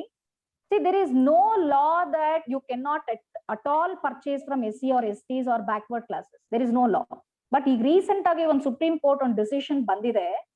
Court ಏನ್ ಹೇಳುತ್ತೆ ಅಂತಂದ್ರೆ the purpose of allotting the SC, STs or backward class property, ಯಾಕೆ ಇದನ್ನ ಕೊಡುತ್ತೆ, ಕೊಡೋದ್ ಪರ್ಪಸ್ ಏನು, ಅವ್ರನ್ನ ಅಭಿವೃದ್ಧಿ ಮಾಡ್ಬೇಕು ಅಂತ ಹೇಳಿದ್ರೆ ಮನೆ ಬೇಕು. As per article 21 fundamental rights ಪ್ರಕಾರ ರೈಟ್ ಟು ಲೀವ್ ಅಥವಾ ರೈಟ್ ಟು ಲೈಫ್ ಅನ್ನೋ ಒಂದು ಕಾನ್ಸೆಪ್ಟ್ ಇದೆ. ಈಗ ಜೀವನ ಮಾಡಕ್ಕೆ ಮನೆನೇ ಇಲ್ಲ ಅಂತ ಹೇಳಿದ್ರೆ ನಾನು ಹೇಗ್ ಇರೋದು, ನಾನು ಪರ್ಚೇಸ್ ಮಾಡ್ಕೊಡೋದಕ್ಕೆ ನನ್ಗೆ ಆಗೋದಿಲ್ಲ, ಸೋಷಿಯಲ್ ಎಜುಕೇಶನ್ ಅಲ್ಲಿ ಬ್ಯಾಕ್ವರ್ಡ್ ಇದೀನಿ, ನನಗೆ ದುಡ್ಡುನು ಎಲ್ಲೂ ಸಂಪಾದನೆ ಮಾಡಕ್ ಆಗ್ತಿಲ್ಲ ಅಂತವ್ರನ್ನ ಬಿಲೋ ಪಾವರ್ಟಿ ಆ ರೀತಿ ಕ್ಯಾಟಗರೈಸ್ ಮಾಡಿದೆ. ಅಂತವ್ರಿಗೆ ಮನೆಯನ್ನ ಅಥವಾ ಪ್ರಾಪರ್ಟಿನ ಅಲಾಟ್ ಮಾಡ್ಬೇಕು ಅಂತ ಸ್ಕೀಮ್ಸ್ ಗಳನ್ನ ಡೈರೆಕ್ಟಿವ್ ಪ್ರಿನ್ಸಿಪಲ್ಸ್ ಆಫ್ ಸ್ಟೇಟ್ ಪಾಲಿಸಿನಲ್ಲಿ ಮಾಡಿದೆ. ಅದು ಆಕ್ಟ್ ಗಳೇ ಇದೆ. ಆದ್ರೆ ಈಗ ಏನಾಗಿದೆ ಅಂದ್ರೆ ಅದನ್ನ ದುರುಪಯೋಗ ಪಡಿಸ್ಕೊತಾ ಇದಾರೆ. SC STs ಗೆ ಯಾರ್ಯಾರಿಗೆಲ್ಲ ಅಲಾಟ್ ಆಗಿದೆ ಅವ್ರು ಏನ್ ಮಾಡ್ತಿದ್ದಾರೆ ಅಂದ್ರೆ actually the agricultural land which is given to them they are misutilising by giving it to somebody. ಅವ್ರದನ್ನ ದುಡಿಮೆ ಮಾಡ್ತಾ ಇಲ್ಲ, ಯಾರಿಗೋ ಕೊಟ್ಬಿಟ್ಟು ಅಲ್ಲಿ ಮೋಸ ಆಗ್ತಾ ಇದೆ. ಅದನ್ನ ತಪ್ಪಿಸ್ಬೇಕು ಅಂತ ಸುಪ್ರೀಂ ಕೋರ್ಟ್ ಎತ್ತಿ ಹಿಡಿದಿದೆ. SC ST ಪ್ರಾಪರ್ಟೀಸ್ ಗಳನ್ನ there is time limit for it. 10 ವರ್ಷದ ತನಕ ಕಂಟಿನ್ಯೂಸ್ ಆಗಿ ನೋಬಡಿ ಕ್ಯಾನ್ ಪರ್ಚೇಸ್ ಅಂತ ಒಂದು ಟೈಮ್ ಲಿಮಿಟ್ ಇದೆ ಅದಕ್ಕೆ. ಅಷ್ಟೊಳಗೆ ಯಾರು ಪರ್ಚೇಸ್ ಮಾಡ್ಕೊಂಡ್ರೆ then that purchase will be invalid. You cannot purchase it. Buyer is under problem. ದುಡ್ಡು ಕೊಟ್ಟೋನ್ ಕೊಡಂಗಿ ಇಸ್ಕೊಂಡೋನ್ ವೀರಭದ್ರ ಅಂತ ಒಂದು ಗಾದೆ ಹೇಳ್ತೀವಿ ಕನ್ನಡದಲ್ಲಿ ನಾವು. ಅಲ್ಲಿಗೆ ಕೊಟ್ಟ ಅಷ್ಟೇ, ದುಡ್ಡನ್ನ ವಾಪಸ್ಸು ಪಡೆಯೋದು ಕಷ್ಟ ಆಗುತ್ತೆ. You cannot sell it. ನೀವು ಮಾರೋ ಹಾಗೆ ಇಲ್ಲ ಅದನ್ನ. ಪ್ರಾಪರ್ಟಿನ ಮಾರಿದ್ರೂ ಕೂಡ ಆ ಪ್ರಾಪರ್ಟಿ ಬೇರೆಯವ್ರಿಗೆ ಹರಿಯೋದಿಲ್ಲ, ರಿಜಿಸ್ಟ್ರೇಷನ್ ಮಾಡಿಸ್ಕೊಳ್ಳೋಕೆ ಬರೋದಿಲ್ಲ. Madam, is it clear? Thank you, ma'am. ಹೇಳಿ ನೋಡಿ. Student Yeah. had asked, Hemant Kumar H. Thank you, Hemant, Yeah. for the question. Any other questions, students? Ma'am, yes, ma'am. One more doubt. Yes, Yes, Pawan. please. This, ma'am, ಇವಾಗ reservations ಅಂದ್ರೆ exams ಗೆ SC ST ಅವ್ರಿಗೆ ಮಾತ್ರ ಇಷ್ಟು reservations ಅಂತ ಕೊಟ್ಟಿದ್ರ, ಎಲ್ಲಾ caste ಅವ್ರಿಗೂ ಅವಾಗೇ ಅಂಬೇಡ್ಕರ್ ಮಾಡಿದ್ರ ಮ್ಯಾಮ್? ಇವಾಗ ಲೈಕ್ ಇಲ್ಲಿ ಸಿವಿಲ್ಸ್ ಆಗ್ಲಿ caste SSC is- ಆಗ್ಲಿ okay, ಇಷ್ಟಿಷ್ಟು ಅಟೆಂಪ್ಟ್ಸ್ Okay.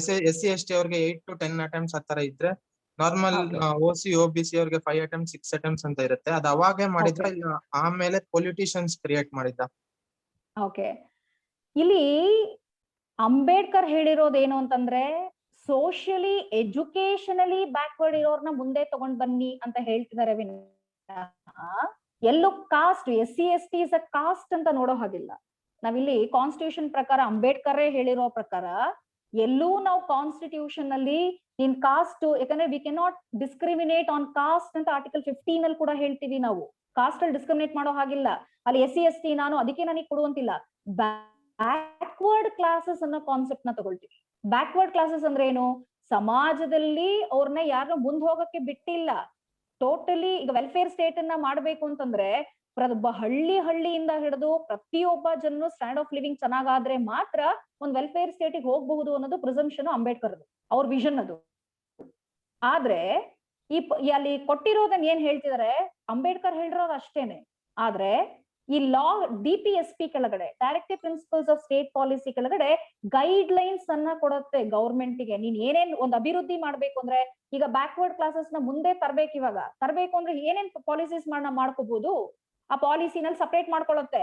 ಅದನ್ನ ಫಸ್ಟ್ ಕಮಿಟಿಗಳನ್ನ ಅಪಾಯಿಂಟ್ ಮಾಡ್ಕೊಂಡು ಸರ್ವೆ ಮಾಡಿ ರಿಪೋರ್ಟ್ ಗಳನ್ನ ಹಾಕಿರುತ್ತೆ. ರಿಪೋರ್ಟ್ ಅಲ್ಲಿ ಏನ್ ಬರ್ದಿರ್ತಾರೆ ಅದ್ರ ಬೇಸಿಸ್ ಮೇಲೆ ಲಾಗಳು ಇವಾಲ್ವ್ ಆಗುತ್ತೆ.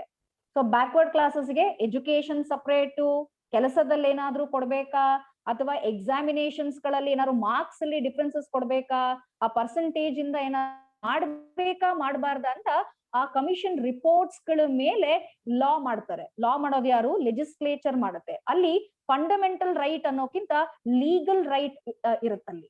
The concept of legal right is there.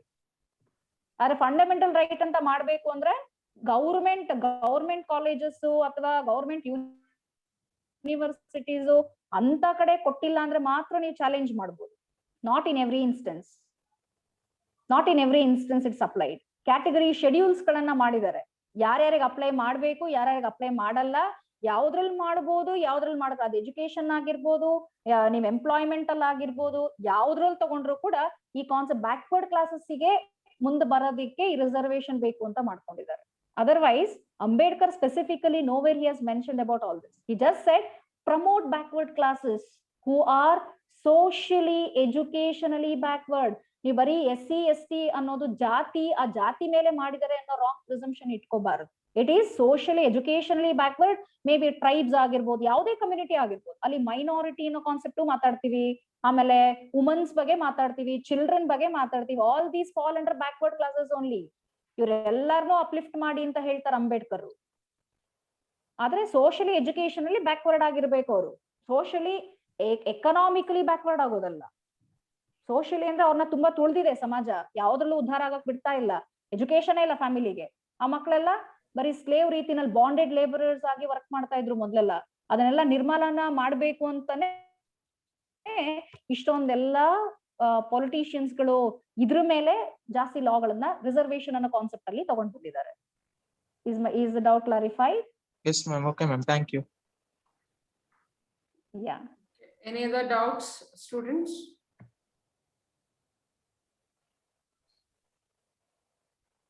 Okay, ma'am. Ma'am, thanks a lot. Ma'am, Rashmi Yes. ma'am, thanks a lot. Thank you, Bharat. Thank you all I of felt you. like Madam, thank you, sir. I went back last 4 years back, ma'am, where I was sitting in your class and listening to Indian Constitution. If today I have learned nice. anything Thank from you so Constitution, much. I proudly say that it's because of Rashmi madam. Thank you so much. Hope my session was okay with you all. Due to time constraint, I was not able to cover lot many things. Yes, ಜಾಸ್ತಿ ಹೇಳ್ಬೇಕಾಗಿತ್ತು, ಆಗ್ಲಿಲ್ಲ. I'm extremely sorry for it. Time constraint was there. In 1 hour, as you told, it is full life. If we spend also, we don't understand in depth of the Constitution. Yes. Yes, it True. was enlightening to True. us. So I call upon Bindushri to give a vote of thanks for the today's session.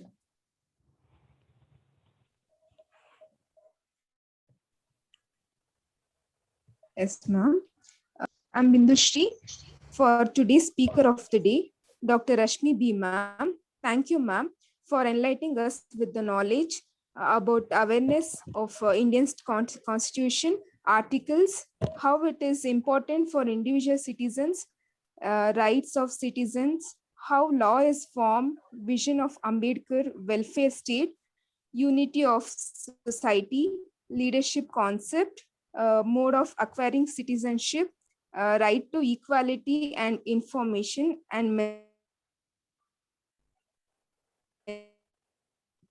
many concepts. Today's webinar was full of knowledge, valuable speech. Thank you, Director Vinay sir, for the opportunity, and faculties, and I thank all the students for attending. Thank you. Thank you, Bindushri. I'm Thank you very so thankful. much, ma'am. I'm very thankful to the students who listened. Hopefully they have listened. Yes, ma'am. Thank you, ma'am. It was so Thank you. informative. Thank you so much. Thank you so much, ma'am. Thank you so much. Thank you, sir. Thanks for the opportunity. Thank you, sir. Okay, ma'am. Thank you, dear students, for attending webinar. Yes. Okay. I guess I can leave, right? Yes, ma'am. I Yes, can ma'am. leave. Thank you. Thank you. Thank you. Thank you, everyone. Thank you for the attending sessions.